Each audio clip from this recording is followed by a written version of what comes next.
e boa noite, estamos em direto. Quero desejar uma boa noite a todo o auditório e a quem nos vier a assistir e agora em direto e depois em diferido. E antes de passar à conversa com o nosso convidado, vou passar o nosso já habitual genérico.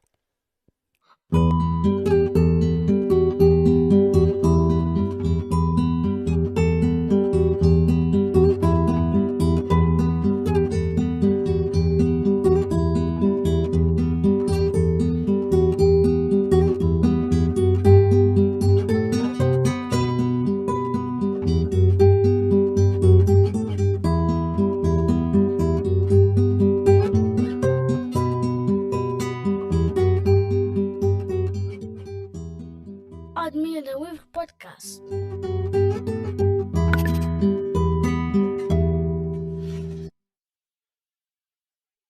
Boa noite, professor Mário Carvalho. Boa noite. Muito bem-vindo ao Admira Livre Podcast. É com muito gosto que o temos aqui e muito obrigado por ter aceitado o convite para conversar connosco. Eu é que agradeço o convite.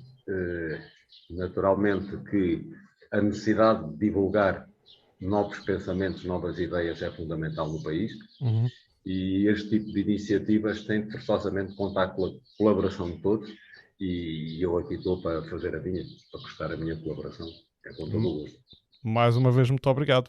Eu passo a apresentar então o nosso convidado. Ele é agrónomo, licenciado pelo Instituto Superior de Agronomia. Ele é doutorado pela Universidade de Évora com a tese Fatores Limitantes à Produtividade do Trigo em Portugal. Investigador do MED, Instituto Mediterrâneo para a Agricultura, Ambiente e Desenvolvimento da Universidade de Évora. E viu o seu trabalho reconhecido com o prémio da edição 2015-2016 Land and Soil Management. E é um prémio que mereceu, que ganhou em conjunto com o engenheiro Nuno Marques, também agricultor de conservação. E aliás, esse é o tema que nos traz aqui hoje, é a agricultura de conservação, está no título da nossa emissão. Mas antes de entrarmos por aí, gostaria de saber o que é que são os fatores limitantes da produtividade do trigo em Portugal e porque é que esse tema o cativou.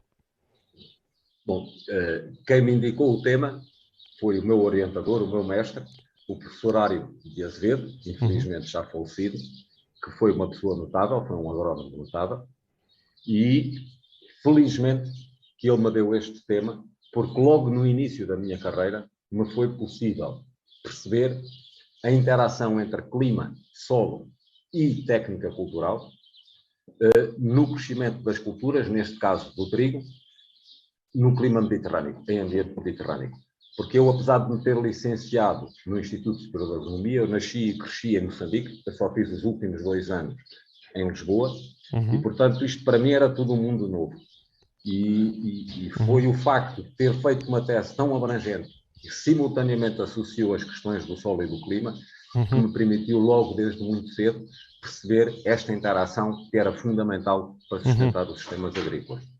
Mas já falou em solo e falou em clima, relativamente à questão dos fatores de produtividade do trigo e as questões do solo, pronto, porque o solo já sei que é uma questão que vamos hoje falar aqui incontornavelmente. Quais eram os principais, então, quais eram as principais dificuldades à produtividade do trigo naquilo que foi a sua tese? Quando eu comecei a minha tese, havia ideias feitas que me tinham ensinado na faculdade que a questão fundamental do clima mediterrâneo punha-se nos invernos muito chuvosos, que criavam encharcamento e limitações ao crescimento radicular e aumentavam depois a suscetibilidade das culturas às primaveras, que são normalmente mais secas. E eu rapidamente me apercebi que isso estava completamente errado. Porque, como trabalhei com solos diferentes, consegui rapidamente perceber que a diferença de produtividade entre solos em invernos úmidos já estava na cultura em dezembro, janeiro. Eu em dezembro, janeiro já sabia o que é que ia produzir mais, o que é que ia produzir menos. E a seca de primavera ainda não tinha chegado. Portanto, o problema estava naquilo que acontecia durante o próprio inverno.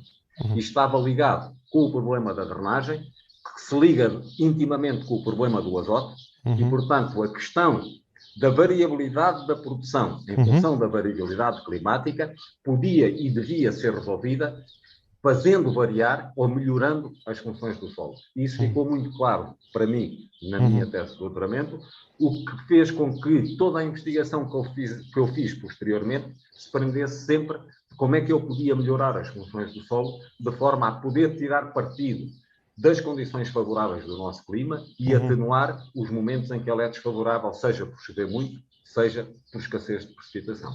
Portanto, estava na melhoria das funções do solo a possibilidade de nós sustentarmos os nossos sistemas. E porquê é que então se pensava, o que é que tinha acontecido aos solos então para eles terem essas características menos positivas, as quais o Mário depois descodificou e percebeu durante o seu trabalho de investigação? O que é que levou a esses problemas do solo? A generalidade dos solos portugueses não é brilhante. Em Portugal, nós temos cerca de 3/4 do território dominado por rochas ácidas, pobres, que naturalmente vão gerar solos que não são de grande atividade química nem de grande riqueza nutritiva. Em cima deste extrato geológico que condiciona a qualidade dos nossos solos, nós temos o clima mediterrâneo, que também não favorece a criação de bons solos. Porque no clima mediterrâneo, quer dizer, o solo forma-se a partir da meteorização muito lenta da rocha, mas durante este processo de formação, a rocha que se vai meteorizando e libertando nutrientes no solo, estes nutrientes podem se perder por processos vários, nomeadamente pelo processo de lavagem ou o processo de erosão. A concentração de chuvas de inverno no clima mediterrâneo acentua o processo de lavagem e, portanto, da perda de nutrientes durante os milénios de formação do solo, mas acentua também a perda de solo por erosão. Para contrariar isto tudo, nós temos que aumentar o teor de matéria orgânica dos nossos solos. E aqui é que está a nossa responsabilidade. É que, ao longo dos últimos 2 séculos, nós fomos tratando o solo com técnicas culturais que agravaram drasticamente o problema da erosão, o problema da mineralização da matéria orgânica e, portanto, empobrecemos os nossos solos em matéria orgânica. Os dados que nós temos das análises de solo em Portugal, antes da campanha de trigo de 1930, a primeira campanha na generalidade do território, teores de matéria orgânica à volta entre os 2,5% e os 4,5%. Atualmente, a generalidade dos solos no Alentejo tem teores de matéria orgânica a rondar 1% e alguns até abaixo de 1%. Isto é o limiar da pobreza total da matéria orgânica do solo. Portanto, nós temos solos cujas funções estão muito dependentes do teor de matéria orgânica e desenvolvemos sistemas de produção que degradaram drasticamente essa matéria orgânica. E, portanto, chegamos à situação atual que chove um bocadinho mais e todos os agricultores se queixam de inundações, chove um bocadinho menos e todos os agricultores se queixam de seca. Precisamente porque o solo não é capaz de drenar a água quando chove um pouco mais, mas também não é capaz de a armazenar para fazer face aos períodos em que há ausência de precipitação. Muito bem. Pronto, e penso que é neste ponto que é pertinente entrar na questão do modelo de agricultura chamado agricultura de conservação e perguntar-lhe de forma aberta o que é a agricultura de conservação e em que pilares assenta, quais são os seus princípios. A agricultura de conservação é um sistema de agricultura que coloca o solo no centro das suas preocupações. E, portanto, é através da melhoria do solo que procura sustentar o processo produtivo, quer do ponto de vista económico, quer do ponto de vista ambiental. E, portanto, a primeira e principal preocupação da agricultura de conservação é a melhoria das funções do solo, onde a matéria orgânica é um ponto central. Em segundo lugar, a agricultura de conservação procura também introduzir biodiversidade no sistema agrícola, de forma a conseguir que todo o modelo funcione com a menor incorporação possível de fatores de produção, de agroquímicos, seja de nutrientes, seja de pesticidas. E a agricultura de conservação, para conseguir atingir estes objetivos, assenta em 3 grandes pilares. O primeiro é a não mobilização do solo. E porquê a não mobilização do solo? Porque é a mobilização do solo a responsável pelos processos erosivos e pelo aumento da taxa de mineralização da matéria orgânica. Portanto, nós temos que parar a erosão e reduzir a mineralização se quisermos, em cima disso, construir um modelo melhorador. Mas não basta reduzir as perdas. É preciso, simultaneamente, aumentar os ganhos de matéria orgânica do solo. E, portanto, nós temos, para isso, de devolver ao solo a maior quantidade possível dos resíduos das plantas que ele produziu.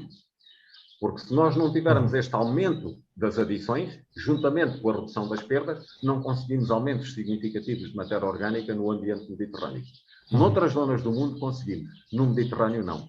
Porque como temos uma temperatura média anual elevada, a pressão sobre a mineralização é muito grande. Portanto, precisamos de a reduzir, mas simultaneamente aumentar os ganhos. O terceiro pilar, portanto, o segundo pilar da agricultura de conservação é a manutenção dos resíduos das culturas para grão ou o pastoreio direto pelos animais das culturas que estão a crescer, tudo formas de devolver ao solo a maior quantidade possível da biomassa produzida, ou seja, do carbono fixado pelas plantas.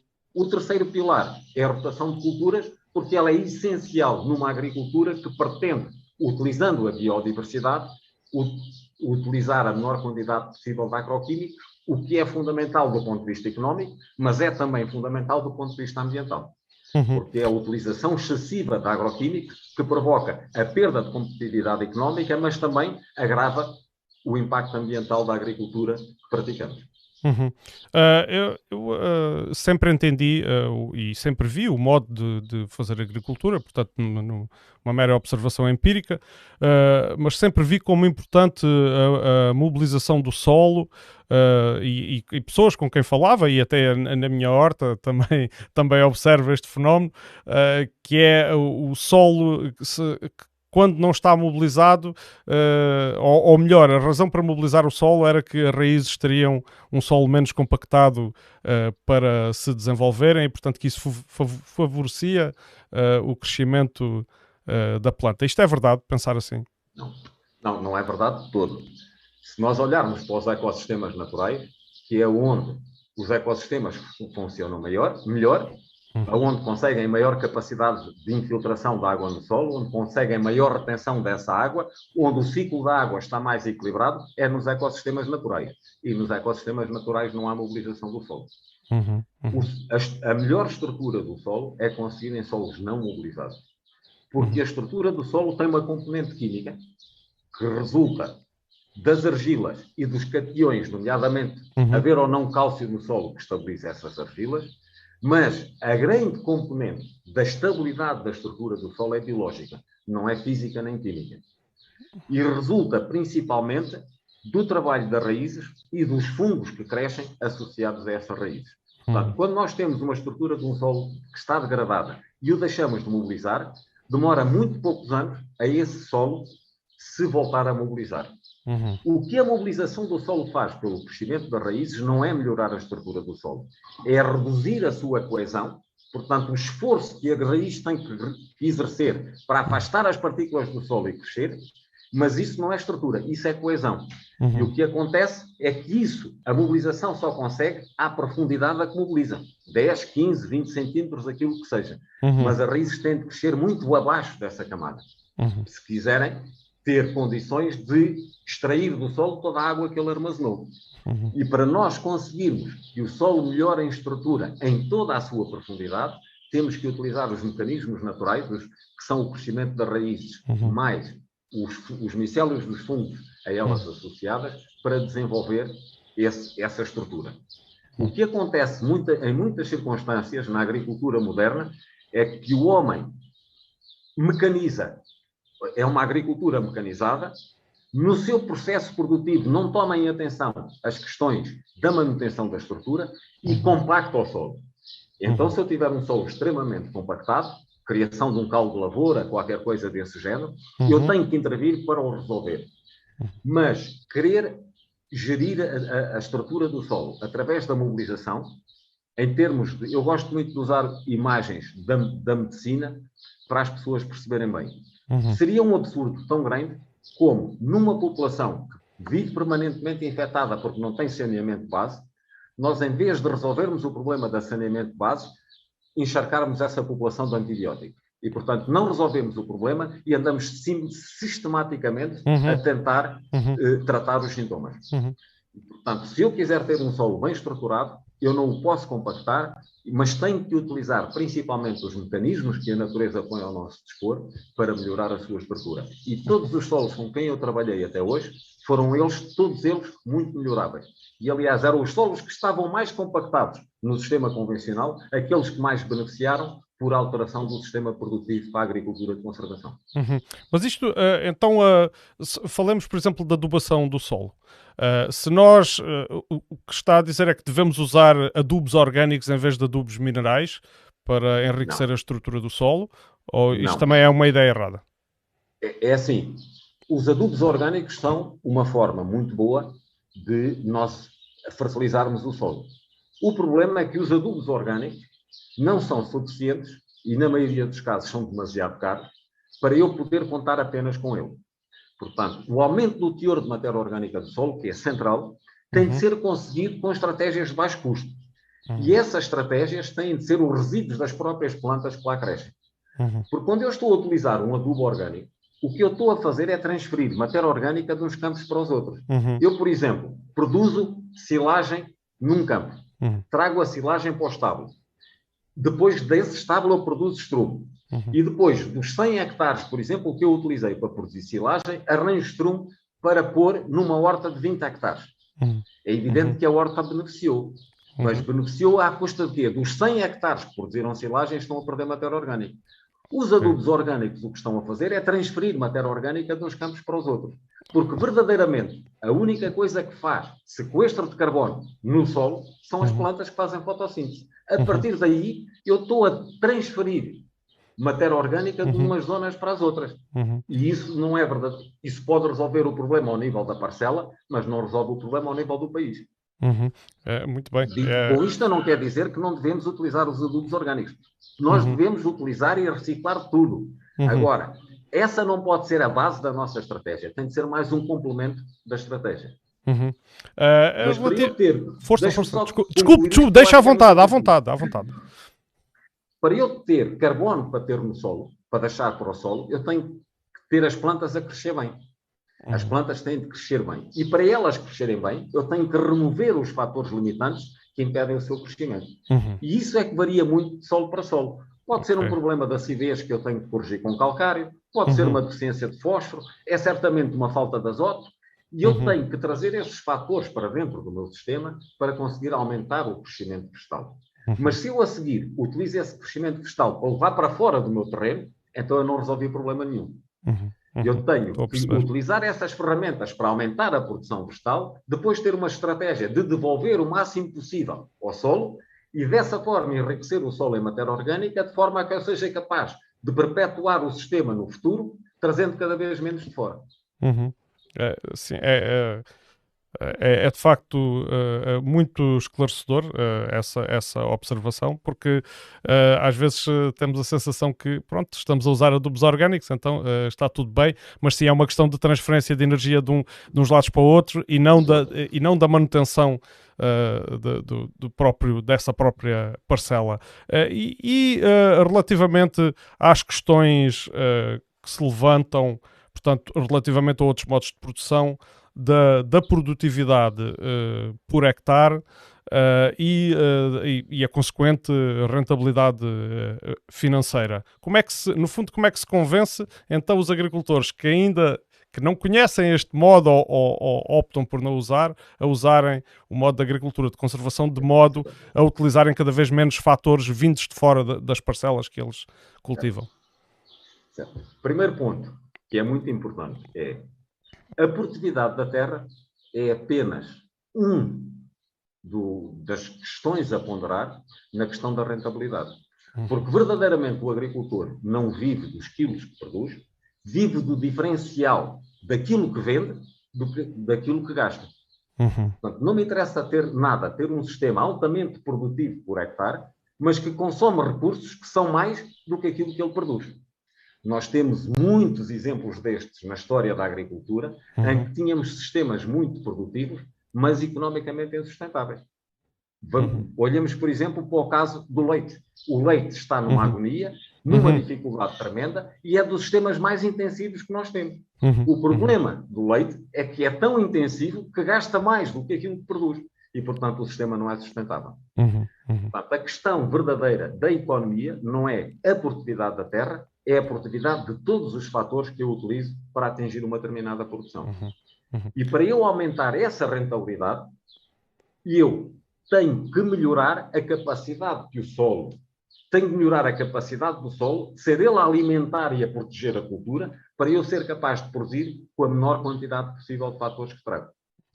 Portanto, o primeiro aspecto é a produtividade da terra, não é o elemento mais importante nesta análise. Mas, em segundo lugar, a agricultura de conservação não baixa a produtividade da terra. Antes, pelo contrário. A agricultura de conservação, à medida que vai melhorando as funções do solo, vai aumentando a produtividade da terra. E consegue, simultaneamente, melhorar a produtividade da terra e reduzir a incorporação de fatores. E isto é que verdadeiramente potencia a sua capacidade de melhorar a sustentabilidade económica. Porque consegue simultaneamente aumentar a produtividade e reduzir a incorporação de fatores. Isso é. Mas para isso, eu tenho que ter a tal estratégia de melhorar o solo. Relativamente à questão do tipo de culturas que se podem praticar na agricultura de conservação, isto é um modelo que se pode adaptar a qualquer tipo de cultura, daquelas que são as principais culturas que sustentam, que no fundo que alimentam a população, que é isto que eu quero dizer. A população, sim. O conceito da agricultura de conservação será extensível a todas as culturas. A questão é haver desenvolvimento tecnológico para todas as culturas que neste momento não há. Portanto, o desenvolvimento tecnológico, as máquinas disponíveis, são principalmente máquinas para aquilo que dá nas categorias das culturas aráveis, portanto, culturas para grão, forragens e pastagens. Para as culturas hortícolas, falta-nos o equipamento, o desenvolvimento do equipamento para essas culturas. Mas a abordagem nas culturas hortícolas é perfeitamente possível. A minha horta na minha casa, o que eu utilizo para a minha plantação é uma estaca e um martelo. Eu não mexo na minha terra. E, portanto, dou uma martelada com a estaca e o martelo, abro o buraco para meter a plantinha e fecho a terra outra vez de volta. O que é que me está aqui a faltar? Está-me a faltar a máquina para poder ir fazer isto de forma mecanizada. O que acontece é que nos sistemas hortícolas não houve ainda a vontade no mundo de desenvolver a tecnologia de forma a permitir fazer também a horticultura num conceito de não mobilização. Mas, no entanto, é possível fazê-la num conceito de uma redução muito grande da intensidade do sistema de mobilização. Isso seria certamente possível fazê-lo. Mesmo com a tecnologia atual. Então, e relativamente, por exemplo, há bocado referiu a questão da drenagem e do armazenamento de água dos solos. Sendo que atualmente os sistemas de produção mais intensiva e os sistemas mais produtivos atualmente são os sistemas de regadio, que dependem da água. Não será estranho observar que eles não têm em conta essas técnicas de agricultura que iriam beneficiar relativamente a esse fator tão indispensável que é a água? Vamos lá outra vez começar. O regadio diz-se são os sistemas mais produtivos. Bom, produtividade da terra não temos dúvida nenhuma que são mais produtivos do que os de sequeiro, porque não estão dependentes da variabilidade da precipitação que temos no sequeiro. Mas, se nós repararmos, os sistemas de regadio em Portugal têm o fator mais caro fortemente subsidiado pelo Estado. Nós vemos o custo da água nos regadios públicos, em alguns casos abaixo de 1 cêntimo o metro cúbico. No regadio do Alqueva, entre os 3 e os 7 cêntimos. Mas aquela água custa pelo menos 30 cêntimos o metro cúbico. Portanto, se nós honorássemos o fator água ao seu verdadeiro custo, muitos daqueles sistemas não eram economicamente viáveis. Segundo aspecto, se é fundamental eu olhar para a questão do ciclo da água quando a água me vem da chuva, então quando a água vem do regadio, ainda mais importante é. É inaceitável eu estar a utilizar uma água que foi tão cara de obter e a seguir, num processo de rega, eu perco 20% ou 30% do escorrimento. Portanto, a obrigatoriedade de olharmos para as questões da relação entre o solo e o ciclo da água é ainda mais imperiosa no regadio do que no sequeiro. É importante nos dois casos. No sequeiro, porque ela é muito escassa, mas no regadio, porque eu estou a utilizar uma água que é muito cara, que é financiada por recursos públicos, e eu depois vou desbaratar essa água porque tenho um solo com as funções que estão degradadas e aplico a água e ela está-se a perder por escorrimento. É visível um pouco por todo o Alentejo. Sim, e nisto, e por falar em questão da água, atualmente os ciclos de seca parecem estar cada vez mais prolongados. Não é o caso do Alqueva, que este ano até parece que a barragem atingiu uma cota, encheu, não é? Mas, por exemplo, aqui no sítio onde eu me situo, que é junto ao perímetro de rega do Mira, a principal reserva de água está abaixo dos 50%, e portanto parece-me de todo pertinente essa preocupação na conservação da água. Mas a minha pergunta é, e se falarmos, por exemplo, dos solos? Eu sei que numa conversa em off que nós tivemos previamente, eu sei que o Mário disse-me que não se sentia à vontade porque não conhecia a realidade a fundo aqui do território do perímetro de rega do Mira. Mas, por exemplo, se falarmos em solos as suas condições naturais são ou de muita drenagem ou de fraca drenagem, como é que se faz aí? Não temos que artificializar de certa forma para conseguir a produção? Temos. E eu não quero fugir à questão do regadio do Mira. O que eu não estou por dentro é do que é que se produz, como se produz e, portanto, poder criticar ou elogiar aquilo que está a ser feito. Porque para isso eu tinha de conhecer em pormenor a forma como está produzido. Agora, nós temos em Portugal um déficit da balança alimentar que ronda, é à volta dos 3 mil milhões de euros por ano. E, portanto, o país precisa desesperadamente de aumentar a sua capacidade de produzir alimentos. E há zonas do país com uma vocação particular para a produção de hortícolas ou para a produção de fruta, e certamente que a região do Mira é uma região com uma vocação tremenda para a produção de hortícolas. E, portanto, nós temos que aceitar que nas regiões do país que nós temos condições para ter uma agricultura de maior intensidade, a tenhamos que praticar, porque o país precisa desesperadamente de aumentar a sua capacidade de produção de alimentos. Isso não significa que o possamos fazer de qualquer maneira. E, portanto, em nome do déficit da balança alimentar, estarmos a dilapidar o património natural que temos, que é o solo e a água e o clima, e a biodiversidade. Portanto, eu não sou contra a intensificação cultural nas zonas em que há particular vantagens para o fazer. Agora, o que eu sei é que a todos os sistemas mais intensivos, mais extensivos, nós podemos fazer bem feito ou mal feito.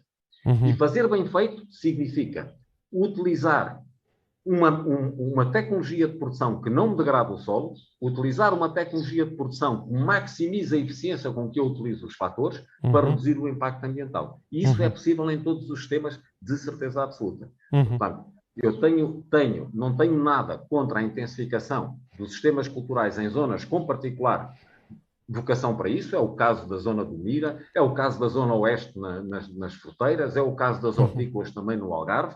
Precisamos mesmo de intensificar essas zonas. Agora, não o podemos fazer é com processos que sejam degradantes do meio ambiente.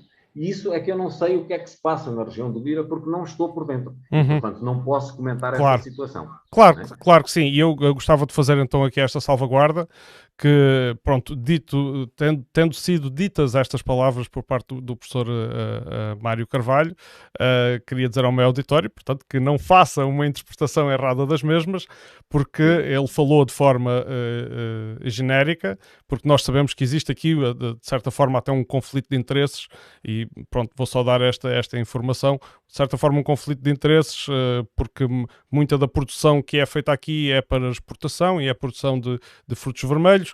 Eu não vou agora dizer, não me compete a mim agora dizer quem tem razão, simplesmente dizer que existe esse conflito de interesse e, portanto, que há o argumento do outro lado que os frutos vermelhos não contribuem para a balança alimentar, contribuem sim para os mercados. Pronto, é um dos argumentos. Não me vou alongar mais sobre este assunto, porque quero ter aqui pessoas que tenham sempre o conhecimento daquilo que falamos e daquilo que exploramos, mas era só para dar esta informação complementar aqui à nossa conversa. E sim, portanto, o problema aqui não está na intensificação das culturas, mas sim na prática. Era isso que estava a dizer. Certo. É sempre uma questão da tecnologia, porque é assim, seja um trevo, seja uma alface, seja um trigo, seja um eucalipto, seja um sobreiro, as plantas são todas boas. Porque as plantas fazem uma coisa fundamental, todas elas, que é a fotossíntese. O problema está no homem, na tecnologia que ele utiliza para produzir.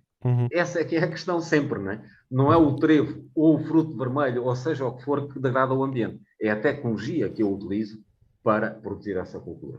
E a tecnologia pode ser mais benéfica para o ambiente, ou se quiser, com menor impacto para o ambiente, ou com maior impacto para o ambiente. Porque naturalmente é impossível produzir, mesmo nos tecidos, com impacto zero. Algum impacto faz sempre. A presença do homem substitui sempre outras espécies que poderiam e deveriam estar naquele ambiente.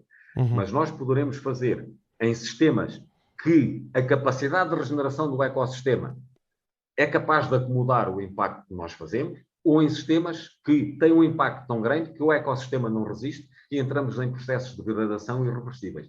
Isso é que não pode acontecer, seja em que sistema for, extensivo ou intensivo.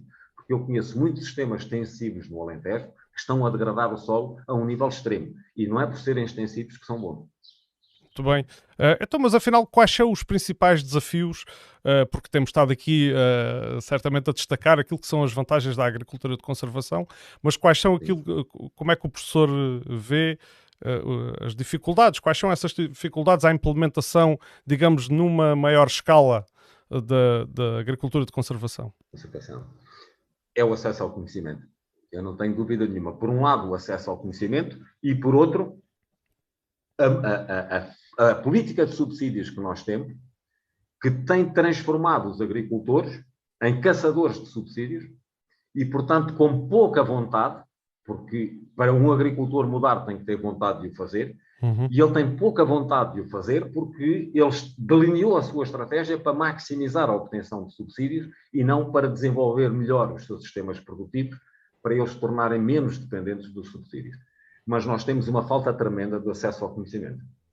E o acesso ao conhecimento, eu diria até, que é a principal causa estrutural do atraso da agricultura portuguesa, muito mais que qualquer outra coisa.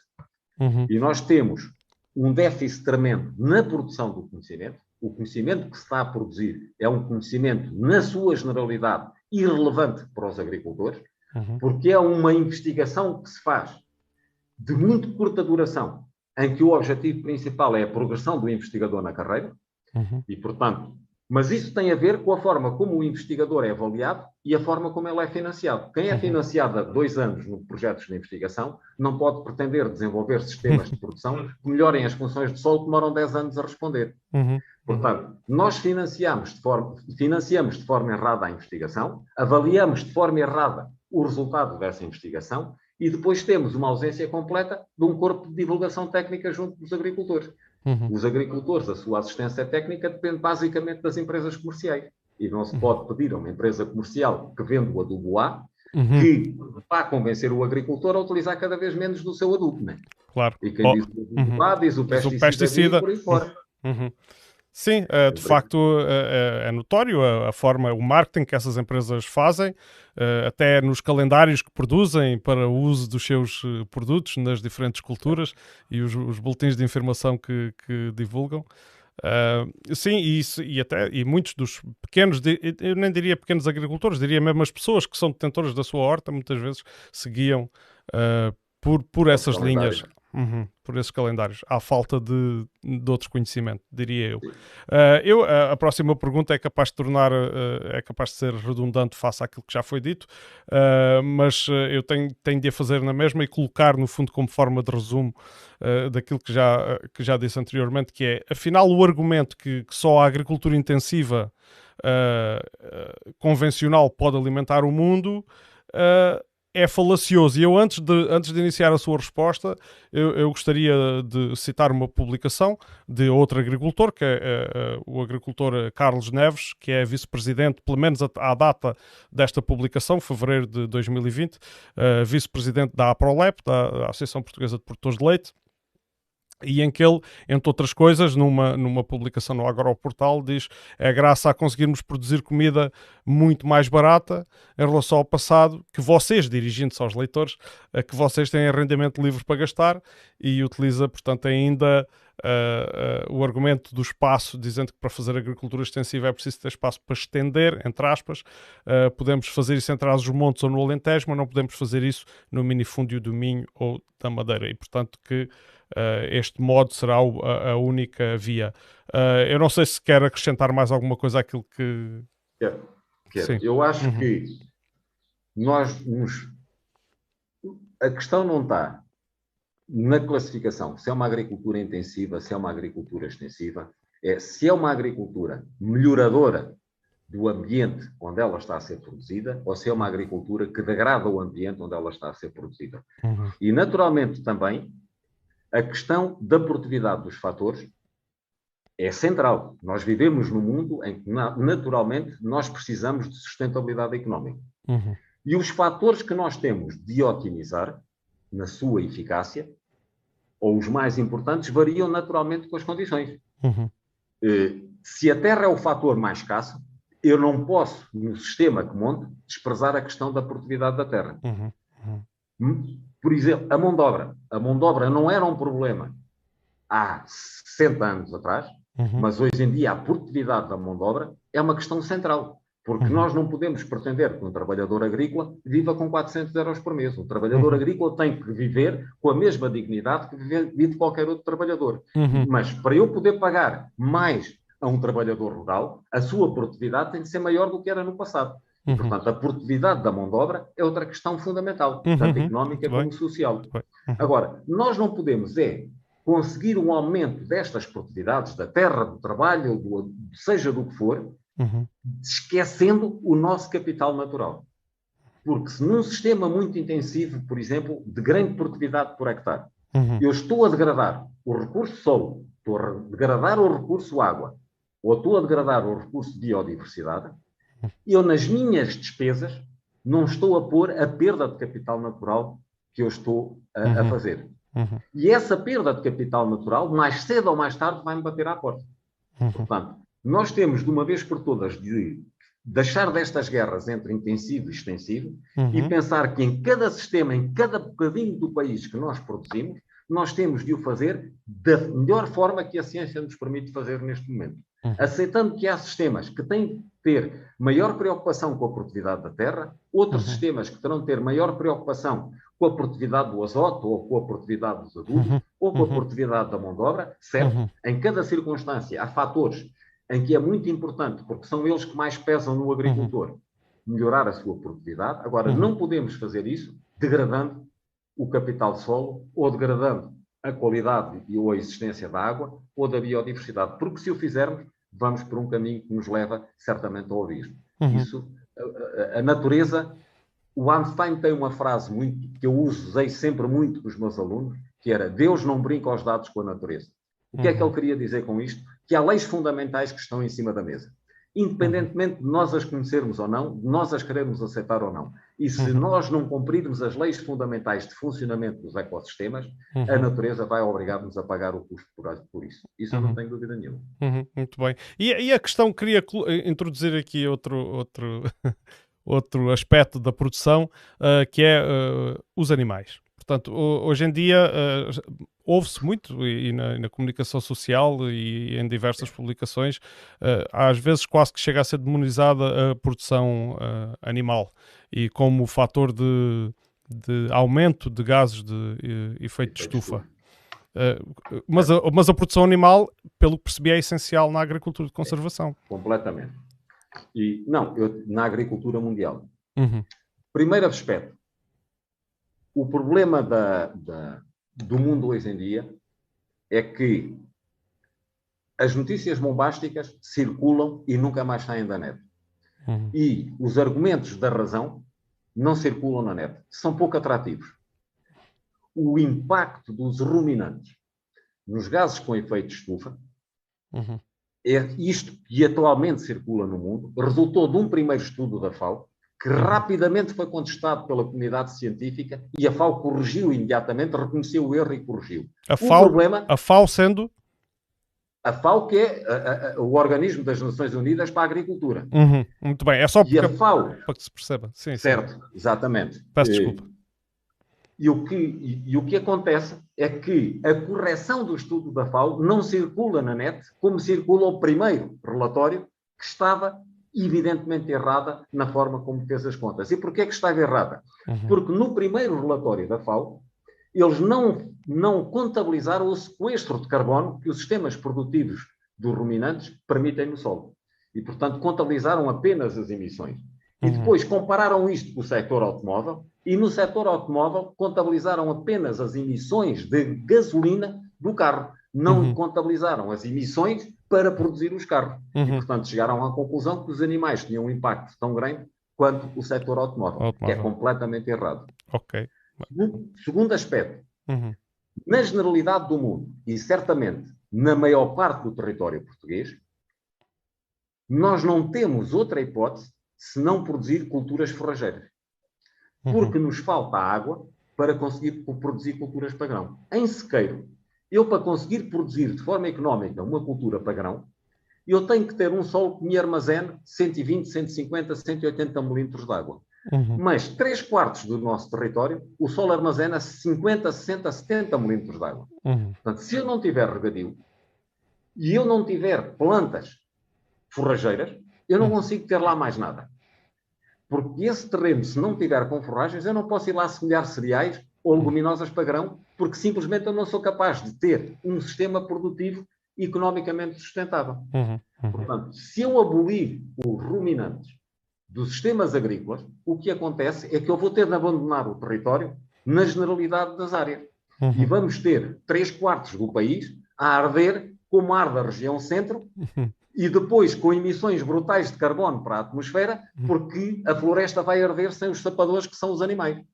Portanto, nós precisamos desesperadamente dos animais como forma de sustentar os sistemas extensivos de sequeiro em solos pobres. Sem eles não é possível sustentar o sistema. Seria possível com floresta extrema também. Mas o problema da floresta extrema no ambiente mediterrâneo é que é uma fonte de combustível que está sempre a arder. Portanto, nós, para evitarmos o problema dos incêndios, precisamos de abrir a floresta, permitir o crescimento das herbáceas, mas depois, para tirar rendimento delas, precisamos do animal que a transforme.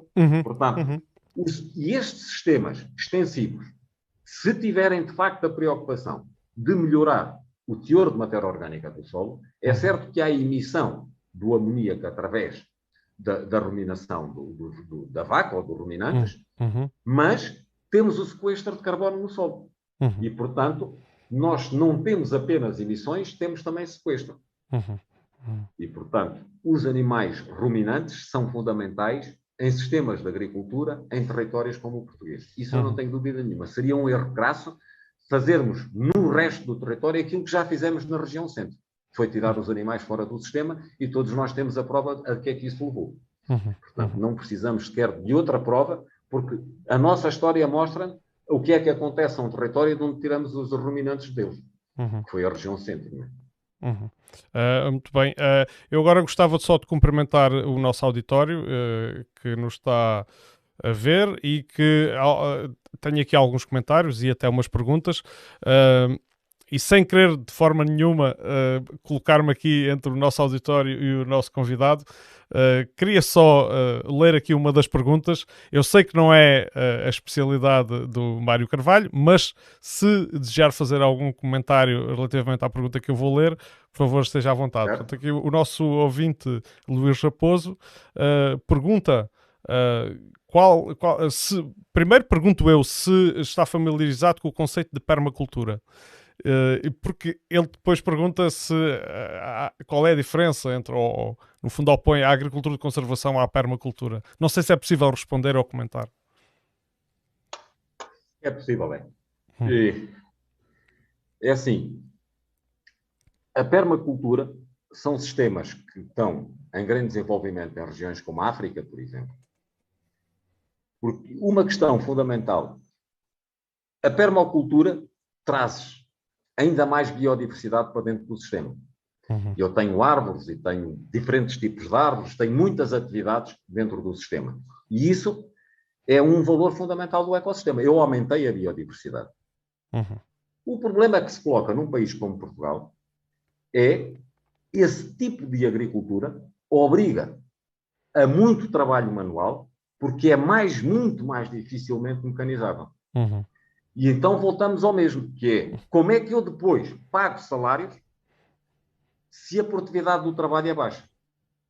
Se a produtividade do trabalho é baixa, os salários têm de ser muito baixos. E nós temos de perceber que há quer dizer, a componente da sustentabilidade dos sistemas tem uma componente social fundamental. Não é apenas a económica e a ambiental. Eu não posso pretender, se eu pudesse pagar salários ao nível daquilo que se paga no Sudoeste Asiático, ou da América Latina, ou da África, eu podia ter aqui sistemas altamente dependentes da mão de obra, porque eu continuava a conseguir pagar esses salários. Mas isso não é possível no nosso país.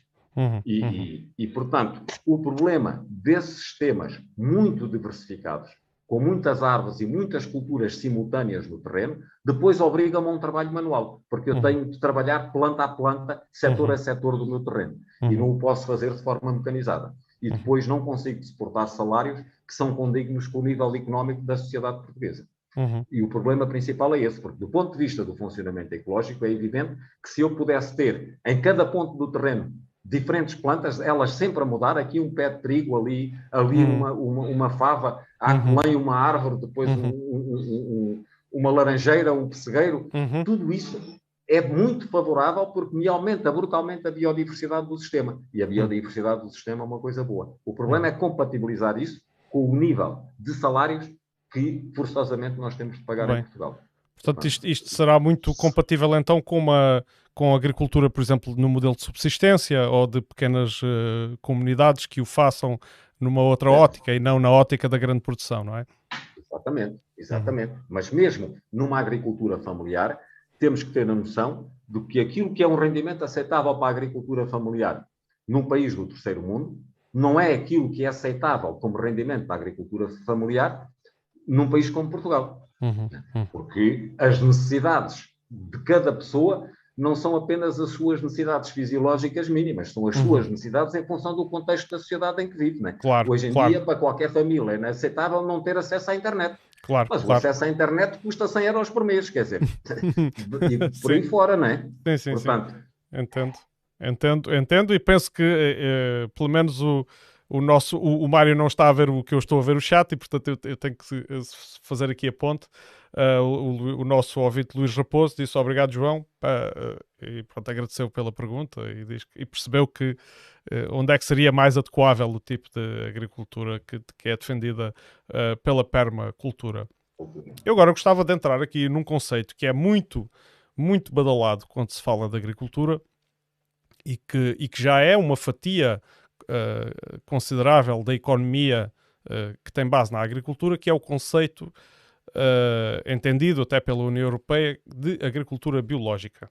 E começava então aqui com uma referência a um artigo que está também no Agroportal, intitulado Agricultura 2030 e que impacto económico e ambiental tem este tipo de agricultura. É um artigo do Nuno Marques e do Mário Carvalho. O artigo é de 28 de janeiro deste ano.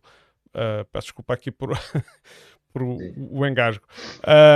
E, portanto, o professor Mário Carvalho e o engenheiro Nuno Marques analisam o impacto da conservação de 25% da área agrícola da União Europeia a 27 para modo biológico até 2030, portanto, como proposto pela Comissão Europeia na estratégia do, passo a citar, prado ao prato.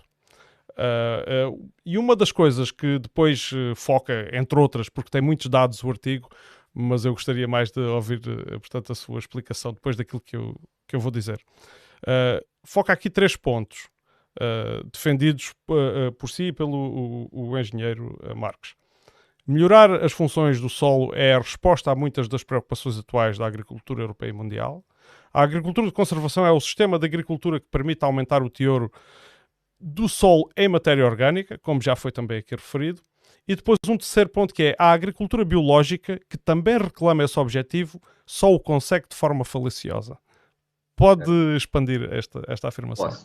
Posso. Portanto, no início da nossa conversa falámos como é que eu torno positivo o balanço de matéria orgânica no solo. Eu tenho que atuar simultaneamente na redução das perdas, que é a erosão e a mineralização, e no aumento dos ganhos.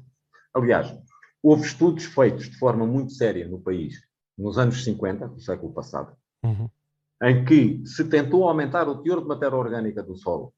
Foi num ensaio feito na Estação de Melhoramento de Elvas, em que 50% da rotação eram culturas que ficavam no terreno, que nem sequer eram colhidas. O que hoje em dia é economicamente insustentável. Eu não posso perder 50% da minha produção. Mas mesmo assim, o teor de matéria orgânica do solo baixou. E baixou porquê? Porque na altura não havia tecnologia para reduzir as perdas. Tudo era feito com mobilização do solo. Ora, a agricultura biológica, impedindo a utilização de herbicidas, obriga o agricultor a mobilizar o solo. Porque é a única forma que ele tem, no caso das culturas anuais, porque no caso das culturas anuais, o controle de infestantes é absolutamente indispensável. No caso das culturas perenes, eu posso ter lá as herbáceas a crescer e cortar e mantendo a vegetação assim. Mas nas anuais não posso. Eu não posso permitir infestantes no meu campo. E isso é feito à custa da mobilização do solo. Portanto, a mobilização do solo, que é uma obrigação na agricultura biológica das culturas anuais, aumenta as perdas, quer seja por mineralização, quer seja por erosão do solo. Depois, como é que eles compensam isso? Trazendo produtos orgânicos, trazendo estrumes, trazendo composto. Mas agora estamos a transferir matéria orgânica dos campos onde esse carbono foi produzido pelas plantas para o campo onde eu o aplico. Portanto, nós vemos, quer dizer, do ponto de vista conceptual, uma agricultura biológica por cada hectare de horta tem 10 hectares de zona de forragem para alimentar animais que depois produzem estrume que vão para 1 hectare. Então, e os outros 10 hectares, o que é que estão a fazer? O que é que nós estamos a fazer à matéria orgânica do solo? Portanto, do ponto de vista da questão da matéria orgânica, a agricultura biológica não é de perto nem de longe o melhor sistema, porque não consegue resolver, dentro das suas próprias regras, o problema da redução das perdas, que é a erosão e a mineralização. E quando nós avaliamos a bondade de cada sistema em relação aos impactos ambientais que provoca, nós temos que, primeiro de tudo, definir a nossa hierarquia de valores. Nós, no nosso sistema judicial, não podíamos julgar as pessoas se não tivermos uma hierarquia de valores. Por exemplo, se eu for a tribunal acusado de matar alguém porque me roubou o telemóvel, eu vou preso. E vou preso porquê? Porque perante o nosso Código Penal, matar é uma coisa muito mais grave do que roubar um telemóvel. E nós, em relação ao ambiente, precisamos disso. Nós precisamos de definir uma hierarquia de valores. E na generalidade do território, há casos em que não é assim, mas na generalidade do território, o principal valor que nós temos que defender, porque é o mais importante e o mais gravoso para o funcionamento do ecossistema, é a proteção do solo. E nas zonas do país em que a proteção do solo é o principal sistema, eu não posso ou não devia permitir a mobilização do solo.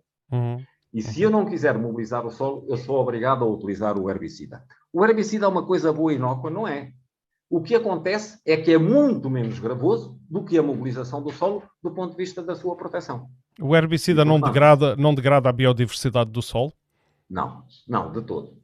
E o herbicida mais atacado pela agricultura biológica é precisamente aquele que menos afeta a biodiversidade do solo, que é o glifosato. O glifosato, ou o dito Roundup, é um herbicida cuja toxicidade animal não existe. Porque ele só atua numa enzima que só as plantas a têm. Toda a polémica que está à volta do glifosato e que se acumula na cadeia trófica e aparece no leite e na carne e por aí fora, não tem a ver com o glifosato, tem a ver com as variedades geneticamente modificadas tolerantes ao glifosato. E o herbicida é utilizado durante a própria cultura porque a alteração genética da planta alterou essa enzima e o glifosato não mata essas plantas. Mas na agricultura de conservação, o glifosato é utilizado antes de semearmos. Portanto, as culturas que nós produzimos nunca veem o glifosato.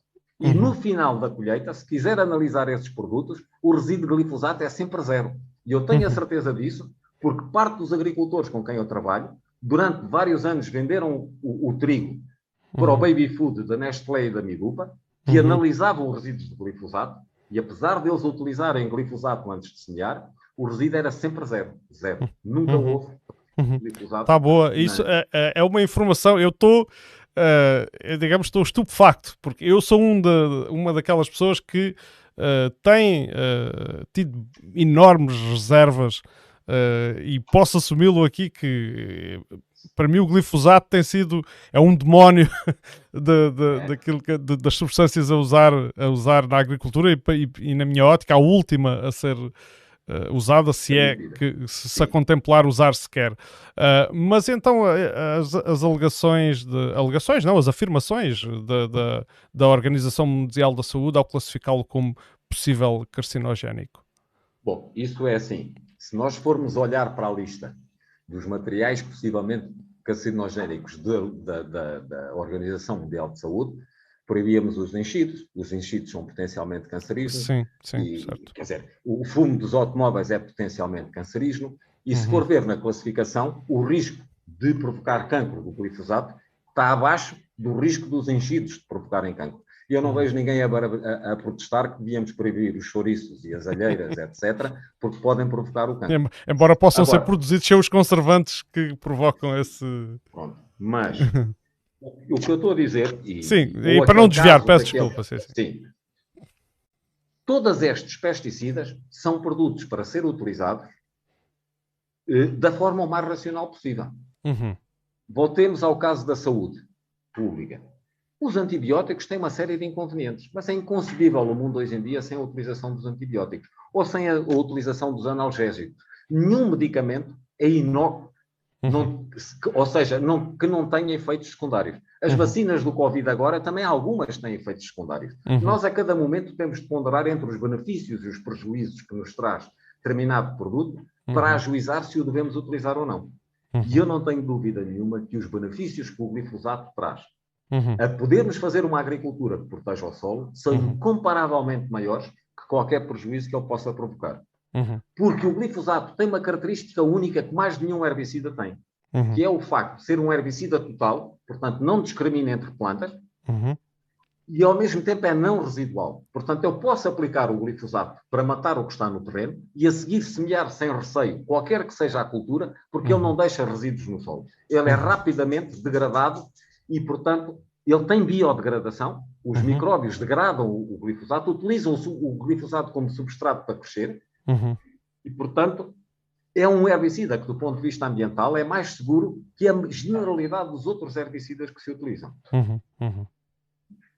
O que é verdadeiramente perigoso, e nós devíamos combater isso, são as variedades geneticamente modificadas resistentes ao Roundup. O drama da Europa é que, se proibir o Roundup, vai continuar a ingerir glifosato nas mesmas quantidades que ingere atualmente. Porque o glifosato chega à cadeia alimentar europeia através do milho e da soja produzido nos países que têm variedades geneticamente modificadas ao Roundup. Na Europa é proibido, mas como nós não produzimos esses alimentos, a nossa alimentação animal é feita à custa de milho e soja que vem do continente americano. Nós, mesmo que venhamos a proibir o glifosato na Europa, vamos continuar a ingerir as mesmas quantidades de glifosato que ingerimos atualmente, porque não somos capazes de produzir milho e soja. E, portanto, isso não vai resolver problema nenhum. Vamos agravar o problema da erosão e da mineralização da matéria orgânica na Europa e, simultaneamente, não vamos resolver o problema da redução da acumulação de... O que a Europa devia fazer, mas não pode, porque não tem a capacidade de o fazer, era proibir alimentos de origem de plantas geneticamente modificadas resistentes ao Roundup. Mas não o pode fazer porque depois não era capaz, não sabia onde é que ia buscar o milho e a soja que precisa, porque a Europa é deficiente na produção de milho e na produção de proteína vegetal. Portanto, eu agora gostaria só de enquadrar aqui aquilo que foi dito. Eu confesso que ainda estou de certa forma, fui surpreendido com essa informação. Mas então é assim, a questão da utilização dos herbicidas, e que me parece que é muito importante porque ela também tem surgido muito na discussão pública, é a sua utilização nas culturas anuais que têm que prescindir dos infestantes. portanto, nas quais a recorrência ao pastoreio, etc., não funciona Não para o funciona. controle. Portanto, sim. Na produção de culturas anuais, que são a base da alimentação humana, não são as perenes, quer dizer, as culturas perenes dão-nos o pinhão, dão-nos a pera, dão-nos a maçã, mas não é a base da nossa alimentação. A base da nossa alimentação é o trigo, o milho, o arroz e as leguminosas. Anuais, tudo anuais. E na produção dessas culturas, o maior inimigo, a maior dificuldade é o controle de infestantes. De longe. E o controle de infestantes tem de ser feito, seja por arranque manual, nos países em que a mão de obra é suficientemente barata para o pagar, já o foi em Portugal. Durante a campanha do trigo, todos nós sabemos as hordas de pessoas que vinham da zona das beiras para fazer a monda manual das searas no Alentejo. Mas, fora desse contexto, que hoje em dia é impensável, eu só tenho dois processos. Ou faço mobilização do solo, ou aplico herbicidas. E, ou seja, ou vou agravar o problema do solo, ou então vou aceitar alguma contaminação que possa haver pela aplicação de herbicidas no solo. Se bem que hoje em dia não há nenhuma molécula aprovada e, portanto, utilizada na agricultura, nomeadamente nos herbicidas, que não tenha degradação, biodegradação e, com frequência, outros processos de degradação, seja por hidrólise, seja por fotodegradação, e, portanto, o impacto ambiental da utilização de pesticidas é incomparavelmente menor do que a generalidade das pessoas pensa. O segundo aspecto é o principal problema da contaminação da água que vem da agricultura são os nutrientes e pesticidas que aparecem nas águas superficiais ou os nitratos que se acumulam nas águas subterrâneas. Vamos esquecer os nitratos, que é um mundo completamente à parte. É a utilização errada e excessiva do azoto. Certo. Mas os pesticidas só aparecem, os pesticidas e os nutrientes, o fósforo e o azoto, só aparecem nas águas superficiais, barragens, cursos de água, zona costeira, seja onde for. Só aparecem porque eu tenho processos erosivos no terreno. Porque se o solo não saísse do local em que o pesticida é aplicado, esse pesticida era degradado nesse local e nunca apareceria nas nossas reservas de água superficiais. Portanto, diminuir o impacto ambiental da utilização de pesticidas também passa, em primeiro lugar, por parar a erosão do solo. Porque se eu não parar a erosão do solo, a argila e a matéria orgânica, onde se vão ligar pesticidas, onde se vão ligar os nutrientes que eu aplico, acabam por aparecer nas águas, não porque simplesmente nós deixamos o solo ser arrastado. Em muitos anos nós temos, de forma generalizada no território, nos terrenos mobilizados, perdas por erosão que podem atingir 20 ou 30 toneladas de solo. E tudo isso há de acabar por aparecer nas águas superficiais. E esse fenómeno eu tenho que parar. Portanto, voltamos ao nosso código de valores. Eu estou a matar uma pessoa porque ela me está a roubar o telemóvel. Não pode ser. Estou a entender. Agora, gostaria de falar ainda um pouco sobre a questão dos contaminantes do solo provenientes da agricultura, e o Mário falou nos nitratos e referiu assim muito brevemente que os nitratos só aparecem nas águas subterrâneas por causa da má utilização dos adubos. E isto pode-se fazer aqui a diferença entre a utilização de adubos minerais, mais uma vez, e adubos orgânicos, ou os dois são responsáveis por essa contaminação? Sim, os adubos minerais têm maior risco de aparecer nas águas subterrâneas do que os adubos orgânicos, porque são libertados de forma mais rápida. Tem maior risco, não quer dizer que seja assim. Naturalmente, o homem tem que limitar a utilização de azoto, sem comprometer a produtividade da terra. Porque nós não podemos, numa população mundial que está a crescer, utilizar estratégias que reduzam a produtividade da terra, porque se o fizermos, somos obrigados, a nível mundial, a aumentar a área cultivada, e isso vai ter um impacto tremendo sobre o resto que sobra de biodiversidade na terra, e que é reserva fundamental para manter uma série de ecossistemas que ainda vamos mantendo. Portanto, a racionalidade da utilização do azoto é fundamental. Para eu reduzir as perdas de azoto por lavagem, tenho vários processos. O mais importante de todos, no longo prazo, é, mais uma vez, aumentar o teor de matéria orgânica do solo, que é a grande reserva de azoto, e dessa forma ter a matéria orgânica a alimentar as culturas mais do que o adubo. Uhum. No longo prazo, a estratégia certa é aumentar o teor de matéria orgânica do solo. E voltamos à conversa que temos tido até agora, Sim. como é que eu o faço. Mas, no entanto, eu vou continuar a ter que utilizar azoto. Portanto, A forma suplementando ainda... mais... Sim, desculpe. Sim. Vai ser sempre preciso suplementar, porque o ritmo de libertação do azoto da matéria orgânica não é idêntico ao das necessidades das plantas. E, portanto, eu tenho um momento em que, mesmo num solo enriquecido em matéria orgânica, ele não é capaz de satisfazer as necessidades das plantas e vou ter que aplicar. A forma de reduzir o risco da perda por lavagem é repartindo a aplicação do azoto. Porque se eu faço uma única aplicação, vamos supor, eu vou precisar, durante o mês e meio da cultura, vou precisar de 100 unidades de azoto, 100 kg de azoto por hectare. Se eu o aplico todo de uma só vez, e as culturas vão demorar um mês e meio a utilizar esse azoto, se eu tiver chuvadas intensas no entretanto, as culturas já não vão utilizar esse azoto, ele perdeu-se por lavagem. Portanto, a forma de reduzir este risco é, em vez de dar os 100 kg de uma só vez, dou esta semana 20 kg, dou para a semana que vem outros 20 kg, e, portanto, se acontecer um fenómeno de precipitação intensa, só uma parte do azoto é que foi lavado, porque o outro ainda está dentro de casa. Qual é o problema do agricultor a fazer isto? Voltamos ao problema da mobilização do solo. Quando eu mobilizo um solo e lhe reduzo a drenagem e reduzo a coesão, se chover, eu não consigo entrar dentro do terreno. E então o que é que o agricultor convencional faz? Quando o tempo lhe permite, ele entra e põe o azoto todo. Porque ele não sabe se amanhã o consegue fazer. Mas os agricultores em agricultura de conservação entram no terreno quando querem. Porque a drenagem melhorou e o terreno não está mobilizado.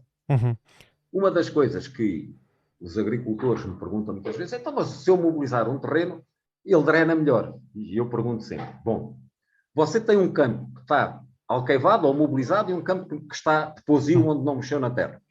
Choveu muito. Onde é que você vai passar com o trator? É no campo que está mexido ou no campo que está não mexido? Onde é que consegue passar com o trator? Ele diz logo: é no campo não mexido. Então, como é que a mobilização lhe melhorou a drenagem se é aí que se atasca?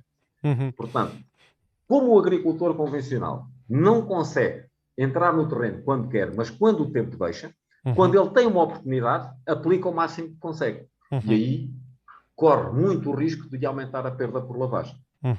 A grande resposta à redução das perdas por lavagem é a repartição. Repartirmos o máximo de vezes possível.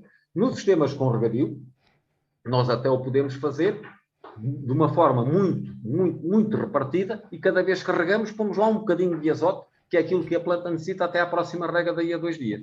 Porque aí os custos de aplicação são zero. Nos sistemas em que eu aplico pelo chão, certamente que há um certo custo de aplicação e, portanto, o agricultor não pode ir todos os dias ou de 2 em 2 dias por algum azoto. Mas pode-o fazer de uma forma muito mais repartida. E em vez de aplicar tudo de uma só vez, aplicar em 3 ou 4 vezes, reduzindo drasticamente o risco da perda por lavagem e melhorando as suas contas económicas e o impacto ambiental. Portanto, a resposta está na repartição. Mas, mais uma vez, para eu poder repartir numa agricultura de sequeiro, eu tenho que ter o solo a cumprir o seu ciclo da água e a deixar o agricultor entrar quando precisa e não quando o tempo deixa. Então, e está mais uma relação muito grande entre melhoria das funções do solo e redução do impacto ambiental. Muito bem.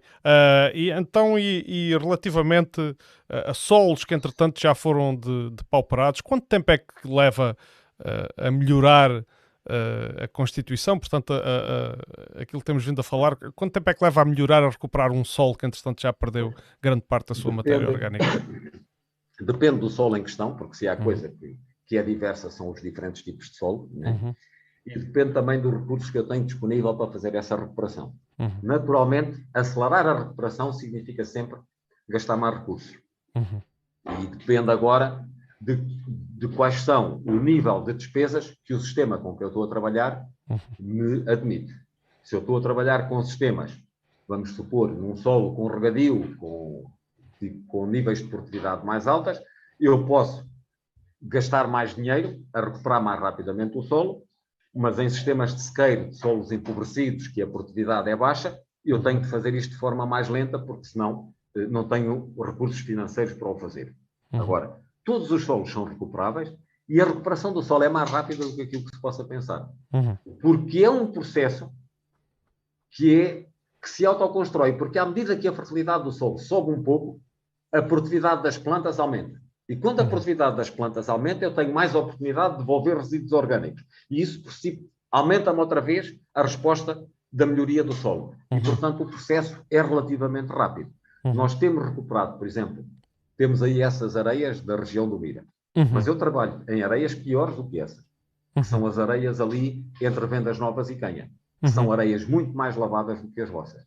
E conseguimos transformar solos que não produziam nada, em que o montado estava a morrer, o pinheiro manso já quase não produzia nada, e ao fim de 6 anos, o solo está coberto de pastagem, o gado anda a comer do chão sem precisar de forragem de suplementação, os sobreiros deixaram de morrer, os pinheiros mansos passaram a produzir mais pinha, e foi num período relativamente curto.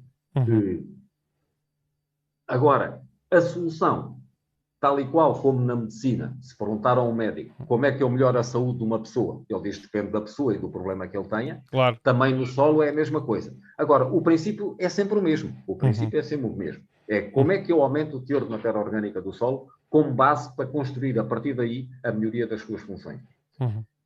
E para isso, preciso... E também a estratégia básica é a mesma. O que é que eu tenho de fazer para conseguir aumentar a produção das plantas e, simultaneamente, reduzir as perdas?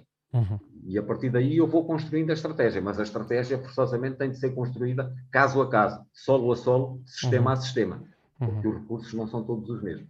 Mas todos os solos são melhorados. E é através das plantas e de nós deixarmos de ser arrogantes e pensarmos que é através da mobilização do solo que eu domino o solo, não é de todo. É através das plantas e de não mexer na terra que eu consigo melhorar a generalidade do solo. Aliás, há um trabalho premiado que eu referi no início da nossa conversa, que eu gostava que me explicasse o que é que aconteceu, como é que obtiveram esse prémio, portanto que venceram, Nuno Marques e Mário Carvalho, venceram a edição 2015-2016 do Land and Soil Management Award. O que é que tiveram que fazer para ganhar este prémio, então? Um pouco para ilustrar a nossa conversa. Sim. Esse prémio foi, eu uma vez recebi um mail institucional a anunciar esse prémio, li a descrição do prémio e liguei ao Nuno Marques, que é o agricultor com quem eu trabalho há mais tempo e tem um sistema mais evoluído, e disse: Nuno, se quiseres a gente vai concorrer a isto e vamos ganhar, eu não tenho dúvida absolutamente nenhuma que nós vamos ganhar. E assim foi. Gastámos um bocado a preparar a nossa candidatura, apresentámos-la e ficámos em primeiro lugar. E ficámos em primeiro lugar. O júri era presidido por um professor de solos austríaco, que nos recebeu depois, quando foi para a entrega do prémio, e o comentário do júri de avaliação foi que este foi o prémio, foi o projeto premiado pela inovação dos métodos apresentados e pela excelência dos resultados obtidos. Portanto, ok. No caso da herdade da Parreira, que é a herdade que se candidatou, exatamente, desde que entrou neste sistema, aquela exploração foi capaz de aumentar em 40% o rendimento obtido. Portanto, as produções aumentaram 40% e o consumo de fatores baixou 20%. Ou seja, isto é uma melhoria brutal, porque nós estamos simultaneamente a aumentar a produtividade da terra, mas estamos a aumentar a produtividade de todos os fatores, porque estamos a consumir menos pesticidas, estamos a consumir menos adubos, estamos a consumir menos horas de trabalho. Menos água. E é assim que nós... E de água também, porque a herdade, quando iniciou este processo, tinha as mesmas barragens que tem atualmente, só conseguia regar 70 hectares, e mesmo assim chegava ao final do verão sem água nas barragens. Tinha que bombar durante o inverno da ribeira para encher essas barragens. Desde que o sistema mudou, o regadio aumentou para 220 hectares, com as mesmas barragens passámos de 70 para 220 e nunca mais foi preciso bombar água da ribeira. Portanto, é uma água que tem um custo energético muito menor. E uma das transformações que fizemos foi deixarmos de regar coisas de primavera-verão e passámos a regar coisas de outono-inverno. E portanto, o regadio passou a ser um complemento da chuva e não uma substituição completa da chuva. Mas também deixámos de ter perdas de água por escorrimento e, portanto, passámos a utilizar a água da rega com muito mais eficiência. Esse agricultor está a produzir em média, à volta das 6,5 toneladas de trigo, flutuações para cima, para baixo em função do ano, mas nunca abaixo das 6. E, no entanto, utiliza dotações de rega entre os 750 e os 1.200 metros cúbicos. Quando regava milho, precisava de 10 mil metros cúbicos por hectare para fazer a cultura. Quase 10 vezes mais, sim. Muito bem, é um excelente exemplo e eu quero aproveitar para dizer que existe um livro publicado e está muito simpaticamente disponível na internet, que se chama Herdade da Parreira, Sustentabilidade Económica e Ambiental, 1972-2020. Portanto, é o livro do engenheiro Nuno Marques e com o prefácio do professor Mário Carvalho. Fica aqui esta informação para quem se interessa por estes assuntos poder consultar. E já agora deixe-me acrescentar sim, força, que o engenheiro Nuno Marques faz isto porque acha que tem o dever de o fazer. Portanto, desenvolveu um sistema que é bom, desenvolveu-o com a minha ajuda e agora acha que tem a obrigação de divulgar e ajudar os outros, que eu acho meritório. E está neste momento a fazer um vídeo a pagar do bolso dele, a um profissional categorizado que o está a fazer, de forma a que toda essa informação que está no livro esteja disponível em vídeo, que é mais apelativo e mais fácil às pessoas de entenderem, vendo com a realidade dos olhos, como é que cada um dos passos das culturas, do maneio do gado, etc., como é que todo o modelo foi construído. O vídeo está neste momento em elaboração, penso que daí a mais 6 meses também estará disponível no mesmo site que está o livro. Muito bem, então fica esta informação que eu considero importante e já agora também acrescento que estão vários vídeos do professor Mário Carvalho a explicar com detalhe aspectos da agricultura de conservação, nomeadamente as questões da retenção de água e da drenagem do solo. Alguns já tive a oportunidade de ver quando da preparação desta conversa e portanto que aconselho também a consultar, é muito fácil de encontrar, basta pesquisar no Google, no YouTube, professor Mário Carvalho, Agricultura de Conservação, e que encontram uma multiplicidade de vídeos e notícias e artigos. Posto isto, gostaria de falar um pouco, e porque o Admira Livre Podcast é muitas vezes acusado, embora nós sejamos um canal jovem, que começámos em fevereiro deste ano, mas somos muitas vezes acusados de tratar demasiadamente, dar demasiado peso ao tratamento de temas políticos e por isso vamos cumprir a expectativa do nosso auditório e vamos voltar a fazê-lo. E neste caso, como estamos a falar de agricultura, queria falar então de notícias recentes, portanto de 28 do mês passado, que foi firmado o novo acordo da PAC, a PAC sendo a Política Agrícola Comum.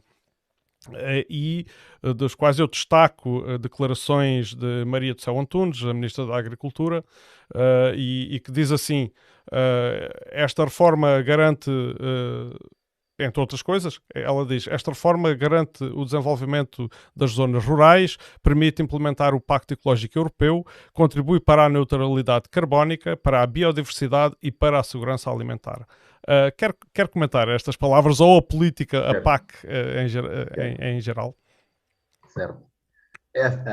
O pacto pode permitir. É evidente que agora, se vai acontecer ou não, vai depender de cada um dos Estados-membros. Eu acho que a evolução que a PAC tem tido, do ponto de vista de Bruxelas, é uma evolução positiva, na medida em que aumentou a liberdade dos países em definirem as suas próprias políticas, cumprindo objetivos gerais, certo, mas deu maior liberdade da definição da política agrícola de cada país. Há 2 quadros comunitários anteriores, ainda havia muitas ajudas ligadas, o que significava que até as atividades que os agricultores podiam fazer não eram livres. Ou faziam aquelas ou não recebiam dinheiro de Bruxelas. Hoje em dia, aumentou o grau de liberdade dos países. O problema é que nós não estamos a saber utilizar a nossa liberdade. Ou estamos a utilizá-la para favorecer os mesmos. Portanto, por exemplo, cerca de metade dos agricultores deste país não recebem apoio nenhum de Bruxelas e o Ministério da Agricultura está muito renitente em corrigir esta injustiça. Porque a correção desta injustiça significa o envelope financeiro é sempre o mesmo.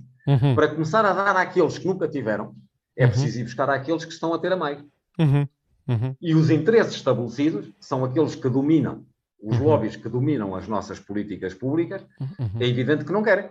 Claro. E, portanto, estamos aqui numa luta em que eu tenho receio de que são os lobbies outra vez que vão vencer, defendendo os direitos adquiridos, que eu não sei bem o que é que isso é, quer dizer, o direito adquirido é uma coisa que é justa, porque se é injusta não é um direito adquirido, é um indireito adquirido. É um privilégio. Portanto, é um privilégio injusto que tem que ser anulado, não é? Claro. E, portanto, esse é um aspecto que é fundamental, tem a ver com uma questão social e que eu receio bem que não venha a ser corrigido neste quadro comunitário. E, portanto, tínhamos agricultores a receber o tal pagamento base de centenas ou milhares de euros por hectare e outros que não recebem nada. Depois temos, na política de apoios, uma multiplicidade de políticas que não têm visão estratégica nenhuma. E muitas delas contraditórias umas das outras. Deixe-me dar-lhe um exemplo. Deixe-se ser. O Ministério, ou o governo português, ou os sucessivos governos, estão muito preocupados com a questão da água. Estão e devem mesmo estar, porque a questão da água é uma questão central para o nosso território. E, portanto, com a melhoria da eficiência da utilização da água da rega. Há uma medida agroambiental que paga a utilização de sondas, etc., para conseguirmos melhorar a eficiência da água entre 10% a 30%.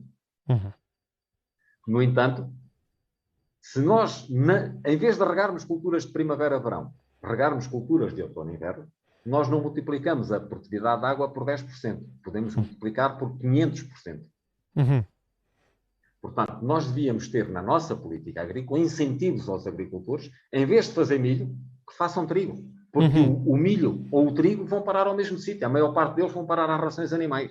Ou quem diz trigo, diz triticale, diz aveia. E se o fizer com essas culturas, eu consigo produzir mais utilizando muito menos água.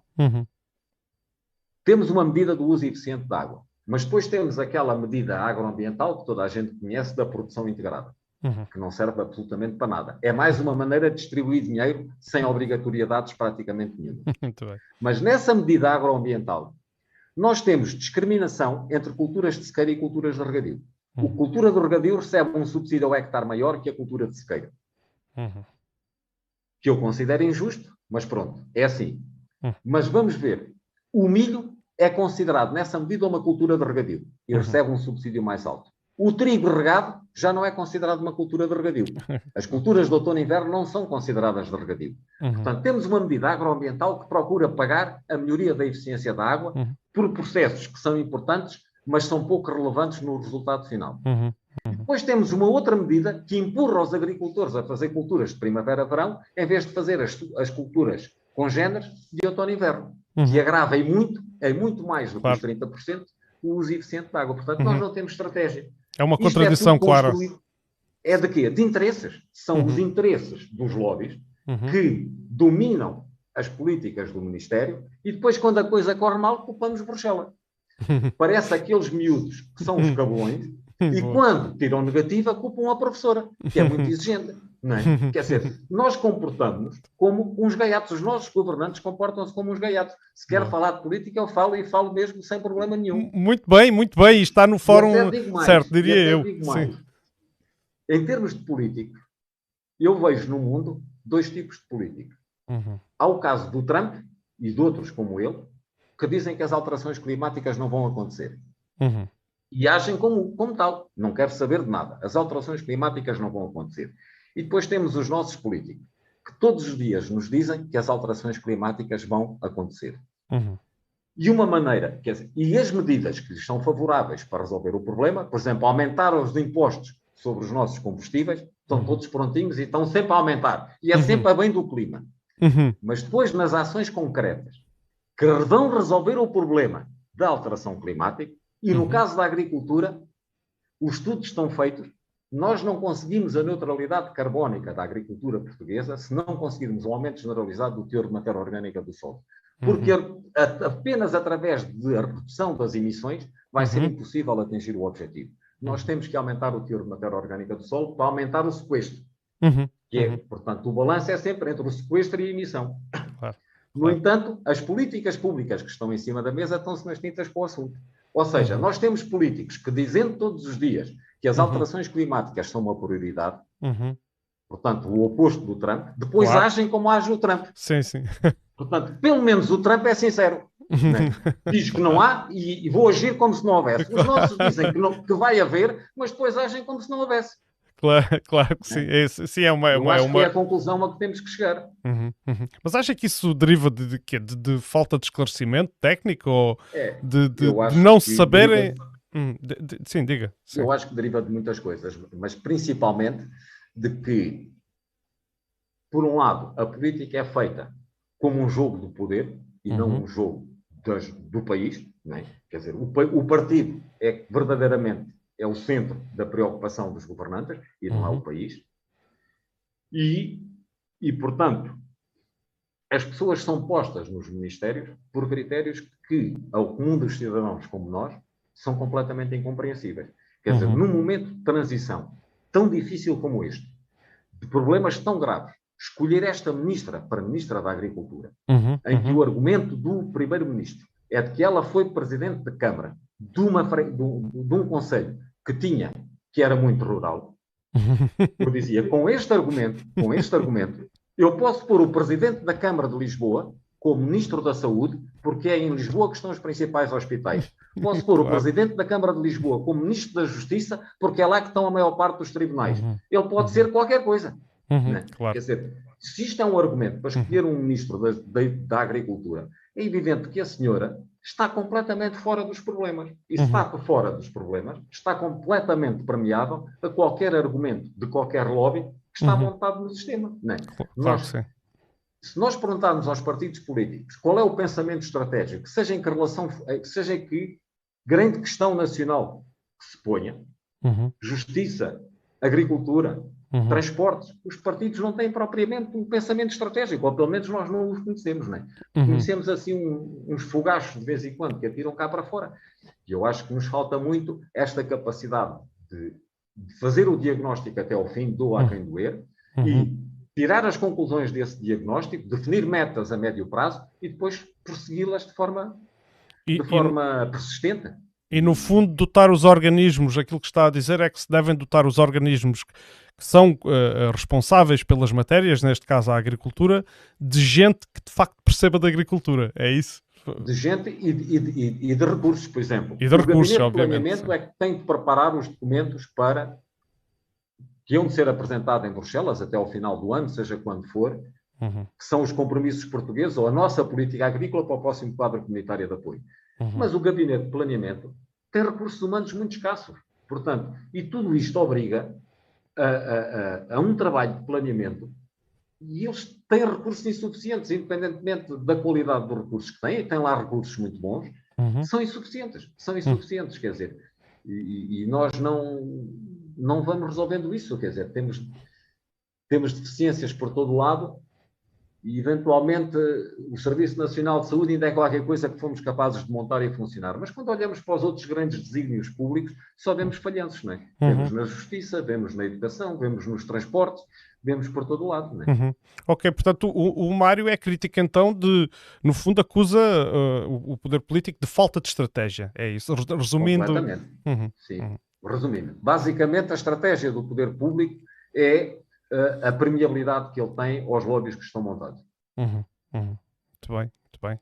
E é de facto é a percepção, eu tenho que partilhar aqui um pouco a minha opinião também, é a percepção que eu tenho, é que muitas vezes não são colocadas as pessoas pela sua competência, mas sim mais pela sua fidelidade ao organismo partidário. Eu também pertenço a um partido e é bem da transparência, tenho que o dizer. Obviamente que é um partido que nunca foi poder, sempre foi oposição.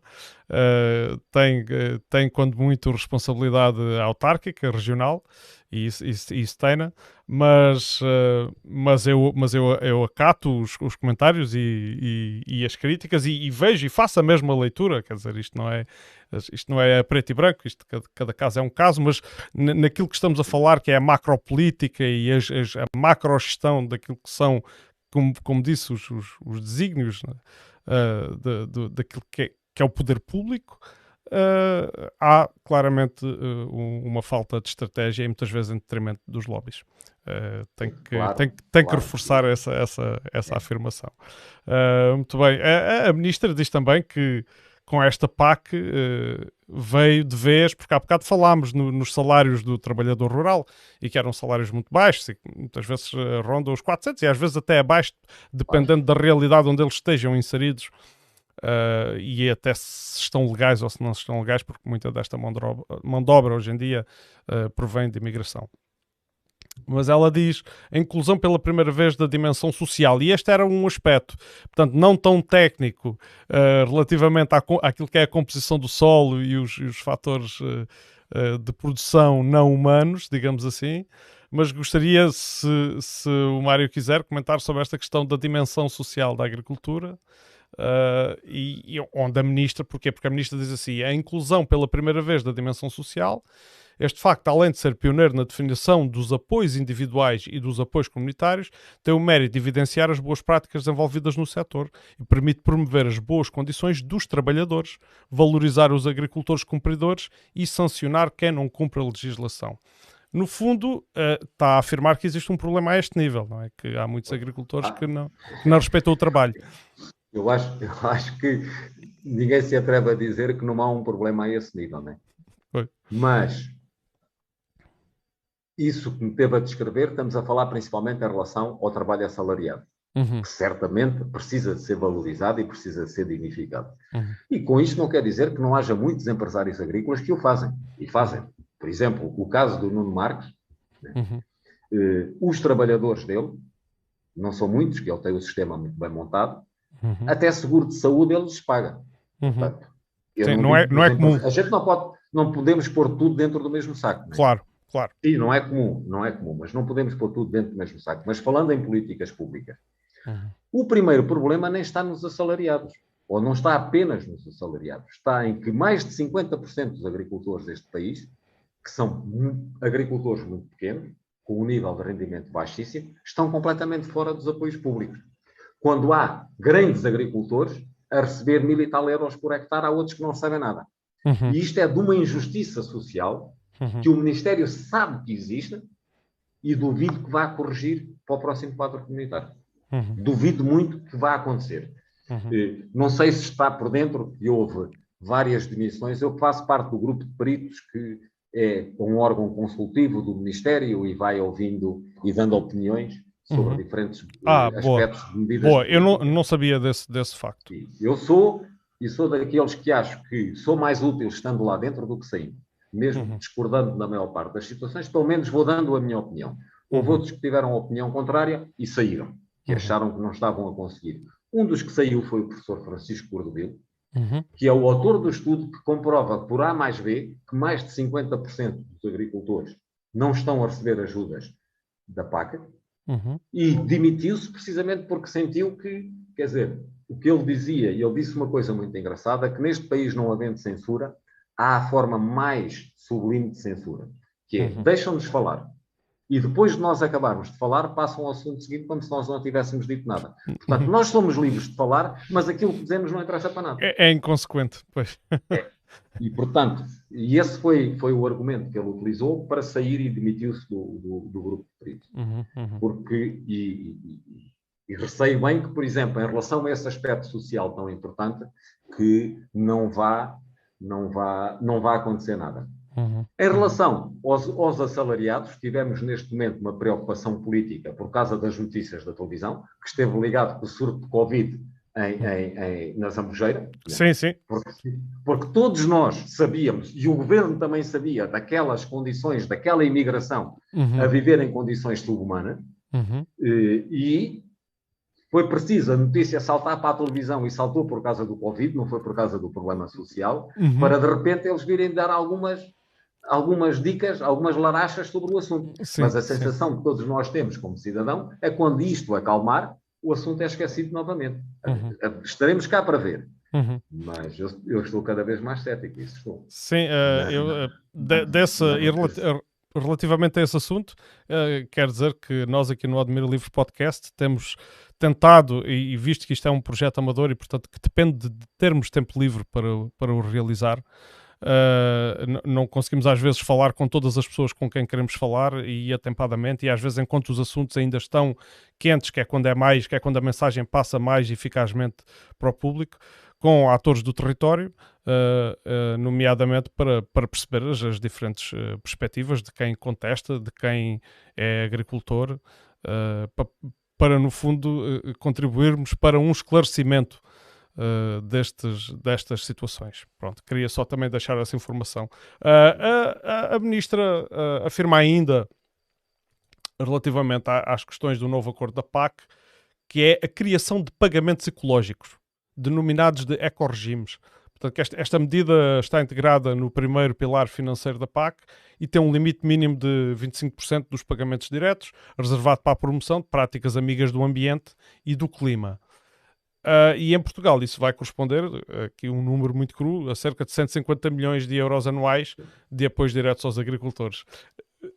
Acha que isto vai mudar o paradigma ou não? É assim, a ideia, mais uma vez, isso é aquilo que foi definido em Bruxelas. Portanto, do pagamento de base, o agricultor não recebe 100%, recebe apenas 75% e os outros 25% só recebe na medida em que cumprir obrigatoriedades que supostamente serão benéficas para o ambiente. E, portanto, ele tem que praticar uma agricultura que melhore o seu desempenho ambiental. A minha experiência no passado é que as obrigatoriedades que lhe vão colocar são uma mão cheia de nada. E, portanto, ele vai ter acesso a esses 25% do ecoregime, não fazendo quase nenhuma alteração àquilo que está a fazer atualmente. E permitindo-lhe, por processos de perfeita maquilhagem, cumprir essas normas e continuar a receber a totalidade do dinheiro. E é a minha profunda convicção do que vai acontecer, com a experiência do que aconteceu no passado e por aquilo que eu vou vendo das discussões e das notícias que vão saindo. Não tenho quase dúvidas nenhumas que é o que vai acontecer. Muito bem.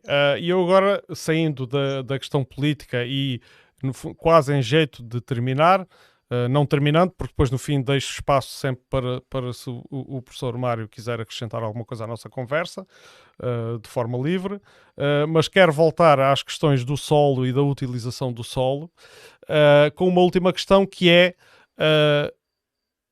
qual é a expansibilidade de um modelo de conservação numa área? Eu tento elaborar melhor a pergunta de forma seguinte.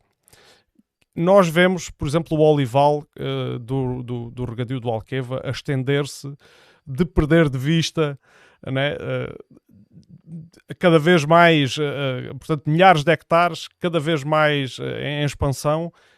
Qual é o limite para a expansão no modelo de conservação? Portanto, não há limite.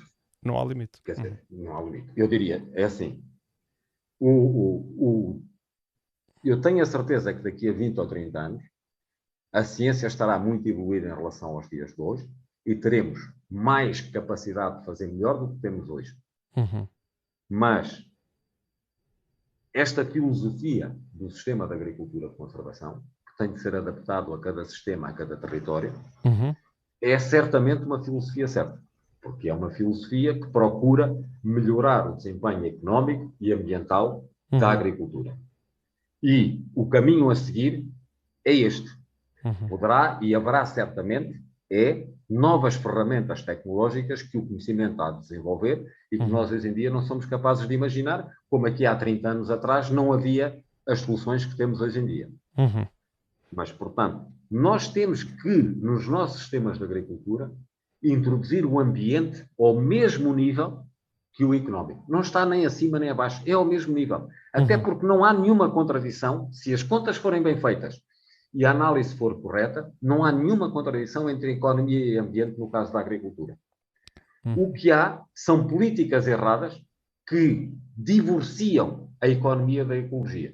Quando eu ponho dinheiros em determinada atividade, vamos olhar, por exemplo, para o caso do arroz, cria uma ajuda ligada ao arroz, o arroz torna-se uma cultura mais rentável do que as outras todas. E o agricultor abandona imediatamente a rotação de culturas. Porque as outras culturas não estão subsidiadas. E o que é que aconteceu aqui? Foi uma política pública errada, divorciou a economia da ecologia.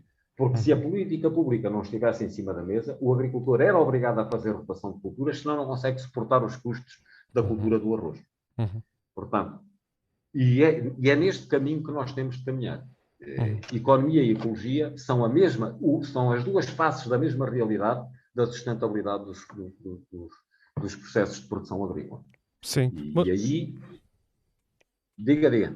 Eu queria acrescentar uma coisa a esta pergunta, porque quando falei de expansibilidade e dos vastos, e queria adiantar um número, mas não tenho agora aqui presente daquilo que é a dimensão do olival intensivo e super intensivo já existente, mas a pergunta ia no sentido de se a agricultura de conservação também pode assentar em monocultura e como é que a agricultura de conservação lida com regras de mercado.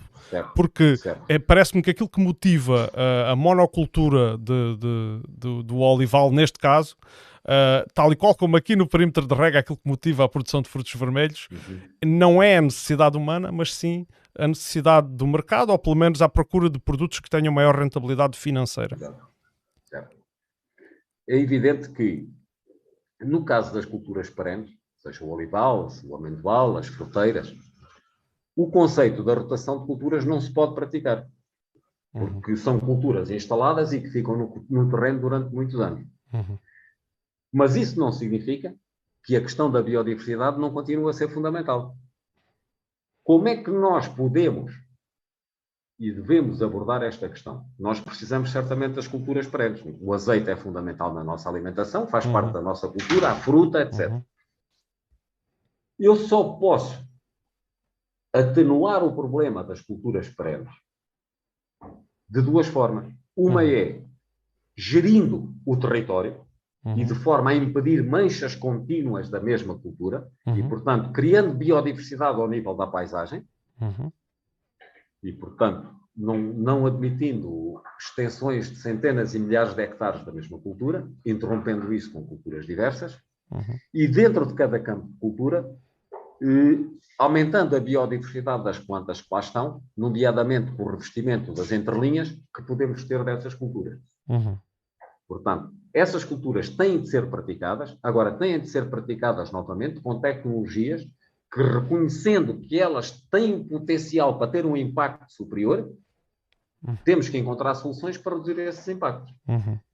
E o problema que se está a passar no Alqueva é que, como o preço da água é muito barato, ela atraiu os interesses dos grandes grupos financeiros.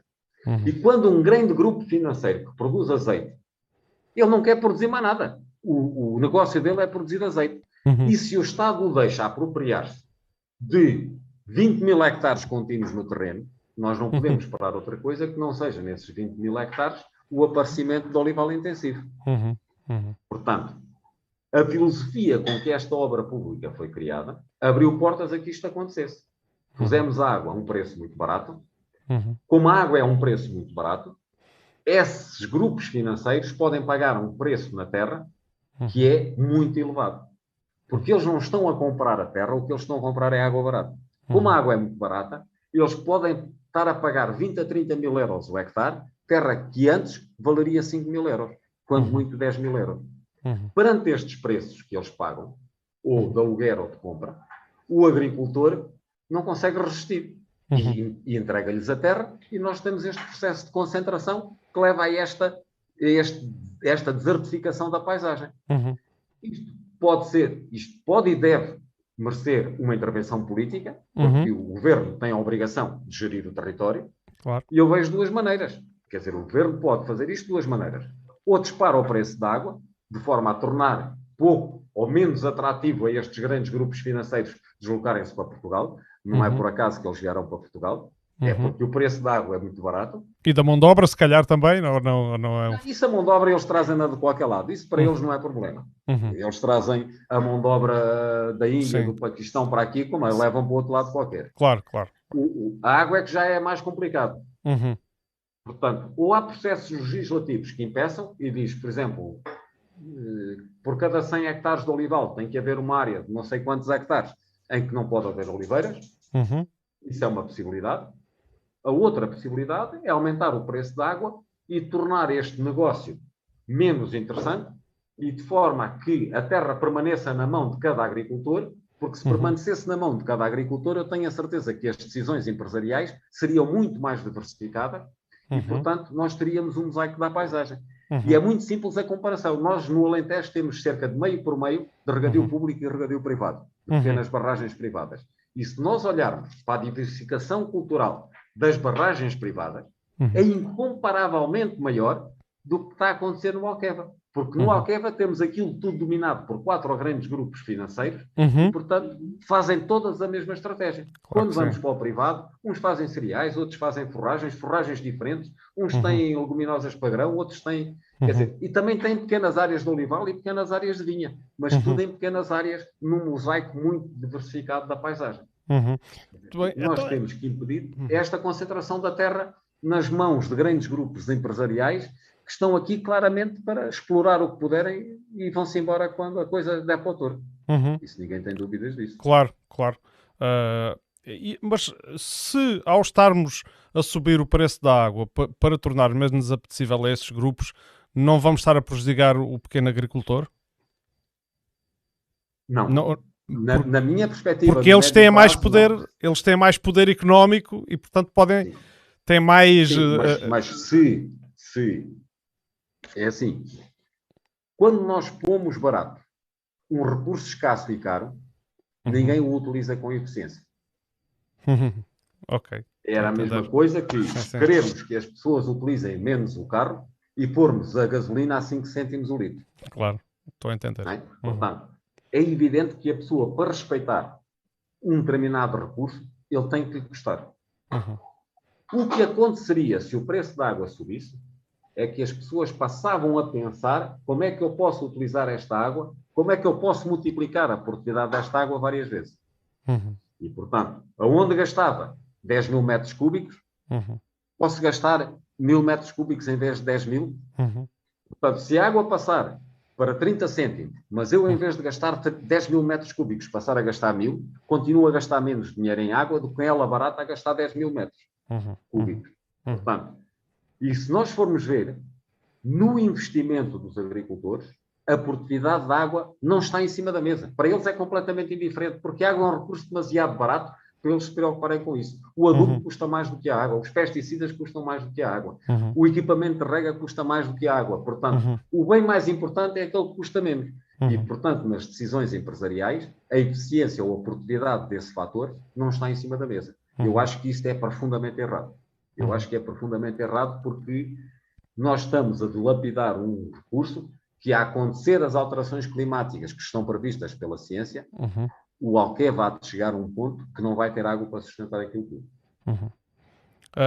Temos a história do Trump e dos outros políticos.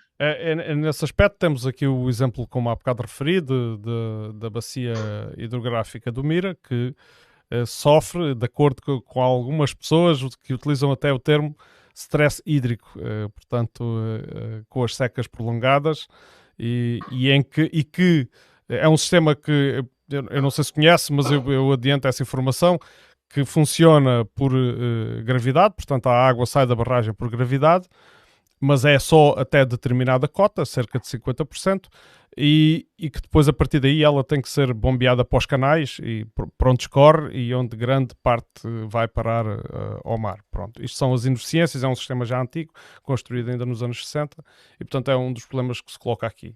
Mas não era disso que eu queria falar, isto até é subejamente conhecido por quem acompanha os problemas ambientais e relacionados com a agricultura aqui no nosso território. Inclusive já tivemos aqui pessoas responsáveis pela associação que gera, portanto a Associação de Beneficiários da Mira que gera aquele recurso. Mas o que eu lhe queria perguntar é, porque temos falado muito de solo e já vimos que o solo é o tema central da sustentabilidade e da produtividade, como é que se encara, por exemplo, aquele modo produtivo que só ocupa a área, mas não utiliza solo? É sustentável esse modo? Ou não tem dados suficientes para me adiantar uma resposta? Não. É assim, os sistemas produtivos, basicamente, que são de hidroponia. Uhum. O solo está lá apenas para dar sustento às plantas e a planta vive da água que lhe dou, mais dos nutrientes que adiciono na água. Uhum. Do ponto de vista da eficiência de utilização da água, esses sistemas podem ser muito eficientes. Podem, não estou a dizer que são. Sim, claro. Porque eu posso ter a recuperação da água que a planta não utiliza, volta outra vez a entrar no sistema, o teor de nutrientes é corrigido e volta a ser injetado no sistema. Por exemplo, os países árabes, onde a água é o fator mais escasso de todo, muita da produção deles é precisamente a hidroponia. Porque aí o fator mais caro e escasso que eles têm é a água, e com esses sistemas eles conseguem uma produtividade de água tremenda.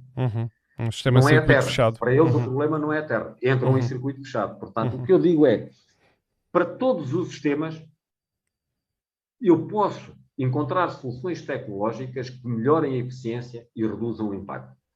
Não sei se nesse caso esse sistema faz sentido, se era melhor utilizar o solo, se não era... Não sei. Sim, claro, isso já... É que o facto de nós termos sistemas em hidroponia não significa que estejamos a tomar uma decisão errada no que diz respeito à produtividade da água.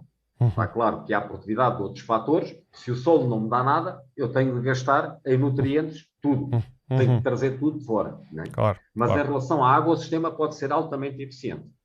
E também do ponto de vista da poluição, porque se eu recupero a água que sai, que ainda arrasta com ela os nutrientes, regressa dentro do meu sistema, eu corrijo a composição e ela volta a entrar, se eu conseguir verdadeiramente fechar o sistema, gasto muita energia, gasto na obtenção dos nutrientes, etc. Mas do ponto de vista da poluição também posso ser muito eficiente. Portanto, nós não devemos demonizar nenhum sistema. O que temos que, em cada um deles, é de ter a certeza que o estamos a fazer da melhor forma que a tecnologia atual nos permite fazer. E em relação... Deixe-me só voltar aqui ao Alqueva, porque... Deixe, com certeza. Eu sou contra os olivais, sou contra os amendoais, eu não sou contra nada. O que eu sou é a favor. E quando nós olhamos para a obra do Alqueva, o Alqueva foi o maior investimento público português deste século. O maior em qualquer área. E nós pensamos, é do ponto de vista económico que se justifica este investimento? Não é. A agricultura representa 3% do PIB nacional, mas em termos do valor acrescentado, representa apenas 1,3% ou 1,5% do valor acrescentado nacional. Portanto, é uma atividade marginal do ponto de vista económico. Não se justifica que o governo tivesse gasto esse dinheiro num setor que é tão pouco importante do ponto de vista económico, se o critério fosse apenas económico. Mas é que a avaliação do empreendimento do Alqueva ultrapassa muito a questão económica. Porque a água é central se nós quisermos gerir o território. E se nós não gerirmos o território, não fixamos populações e vamos por aí afora com os problemas todos que conhecemos. Portanto, a avaliação da forma como estamos a utilizar a água do Alqueva tem que ter essa dimensão maior do que a economia, que é a social, que é qual é o papel que o Alqueva está a ter na sustentação do território que é o Alentejo. O Alentejo tem 2,2 milhões de hectares. O Alqueva representa, neste momento, 120 mil hectares. É um bocadinho comparativamente com a área total. O que é o resto do território? O resto do território são sistemas extensivos de sequeiro, aonde a produção animal e o montado são centrais na utilização do território. O que é que a alteração, qual é a ameaça? É que a alteração climática me está a trazer para o resto do território. É que se eu tenho um negócio de produção animal, nos anos de seca extrema, o gado não tem aonde ir buscar alimento. E o Alqueva trazia água que poderia atenuar esse problema. Mas quando nós tivermos um ciclo de seca, das duas uma, ou as vacas são capazes de comer caroço de azeitona e casca de amêndoa, ou vão morrer. Não é? Portanto, o Alqueva, esta dimensão que justifica o volume de investimento que foi feito, está a ser completamente ignorada e, portanto, e simultaneamente. Mas quando nós olhamos para o pequeno regadio privado, ele está intimamente ligado aos sistemas de sequeiro. Mas do ponto de vista político, nós investimos estas barbaridades no regadio público, que depois é apropriado por grandes grupos financeiros, e no pequeno regadio privado, o Estado só mete dificuldades. Porque impõe estudos de impacto ambiental ao pequeno agricultor, à pequena barragem, com o mesmo nível que impuseram para o Alqueva. Eu sei aqui de um agricultor que queria construir uma barragem que lhe custava 200 mil euros, e o Estado impunha-lhe de estudos de impacto ambiental 500 000. É evidente que ele teve desistido da obra. Claro, claro. Não há praticamente barragem nenhuma que possa ser construída, seja pela limitação do volume de água capturada à altura do perdão, que não obriga a uma despesa que é incomportável para o agricultor. Por um lado, castigamos fortemente, do ponto de vista legislativo, a pequena iniciativa privada, e depois, na grande despesa pública, damos de mão beijada a grandes grupos económicos que atuam por lógicas que não têm nada a ver com a defesa do território. Independentemente da importância que tenha ou não o azeite na nossa economia e na nossa alimentação. Claro que sim, claro que sim. Penso que foi muito bem respondido e esclarecedor. E chegamos então àquela fase da emissão em que eu digo que poderão, e dou isso de muito barato, poderão ter ficado aspectos importantes por abordar, mas aquilo que me é possível fazer na preparação destas conversas possa não ter abrangido. Por isso, eu gostaria de deixar em aberto, e isto combinado aqui consigo em direto, a possibilidade de futuras vindas à emissão do Admira Livre Podcast para conversarmos sobre estes temas.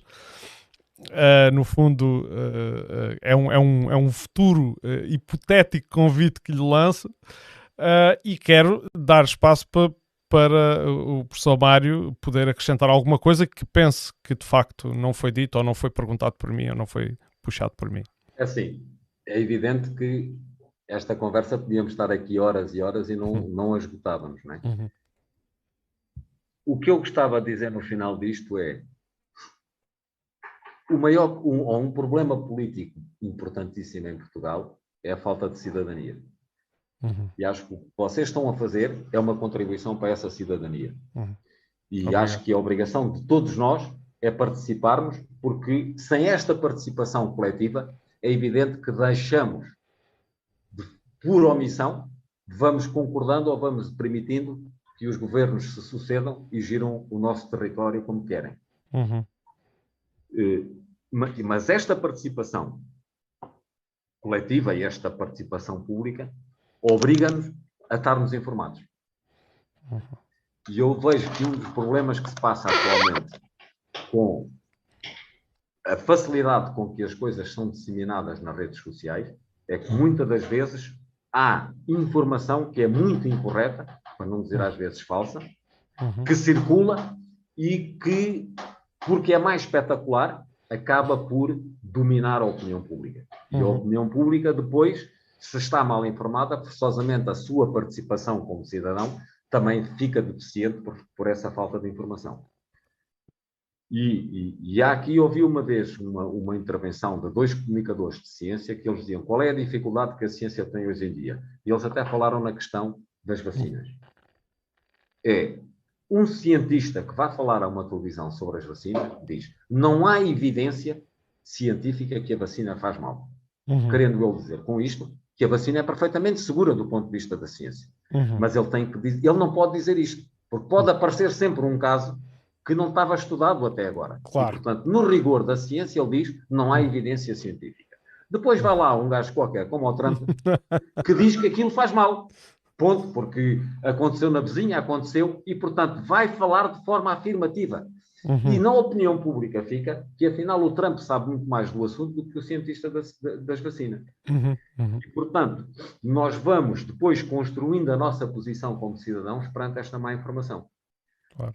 E eu dou-lhe o exemplo, quer dizer, não é a primeira vez que, conversando sobre a questão da dicotomia entre mobilização do solo e herbicidas, as pessoas ficam muito surpreendidas por perceber que o herbicida pode ser uma solução muito, muito importante na questão ambiental da agricultura, comparativamente com a sua alternativa, que é a mobilização do solo, e é muito pior. Porque as pessoas que falam do prejuízo do herbicida não falam do prejuízo da alternativa desse herbicida. E, portanto, e por isso eu digo, tudo isto são atos de cidadania, porque permite transmitir informação num diálogo aberto, e sem nós estarmos verdadeiramente informados, depois não somos capazes de exercer a nossa posição crítica, não é? Portanto, eu como cidadão é que vos tenho de agradecer a vocês, porque eu acho que estão a fazer um trabalho que é fundamental e que falta muito neste país, que é a participação do cidadão nas questões nacionais, porque sem essa participação os governos ficam com a mão livre para fazer o que quiserem. E depois nós culpamos os governos.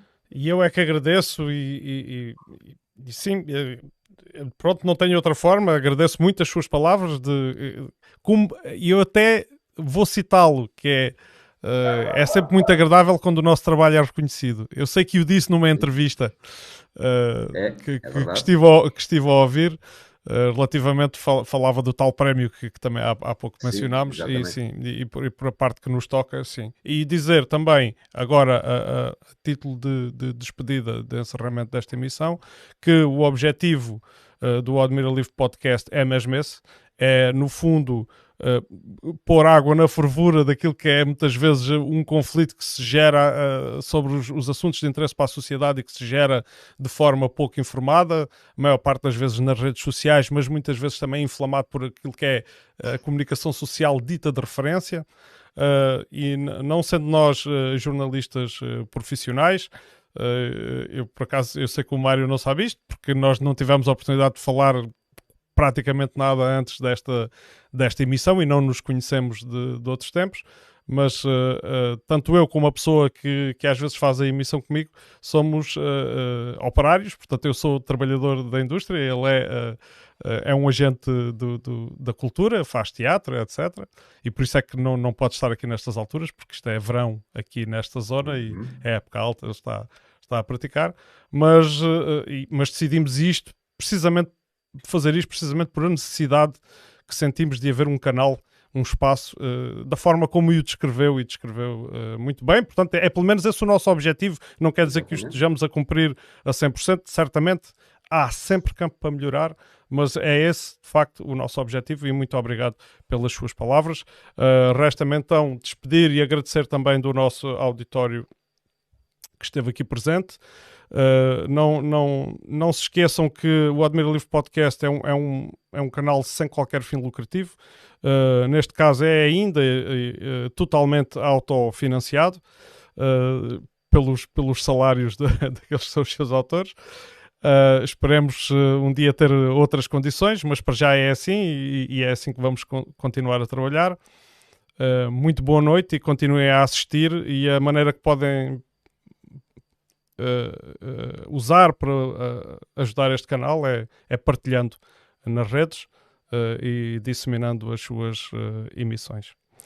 E com isto me despeço. Vou parar, antes de parar a transmissão, vou passar mais uma vez o tema do nosso genérico.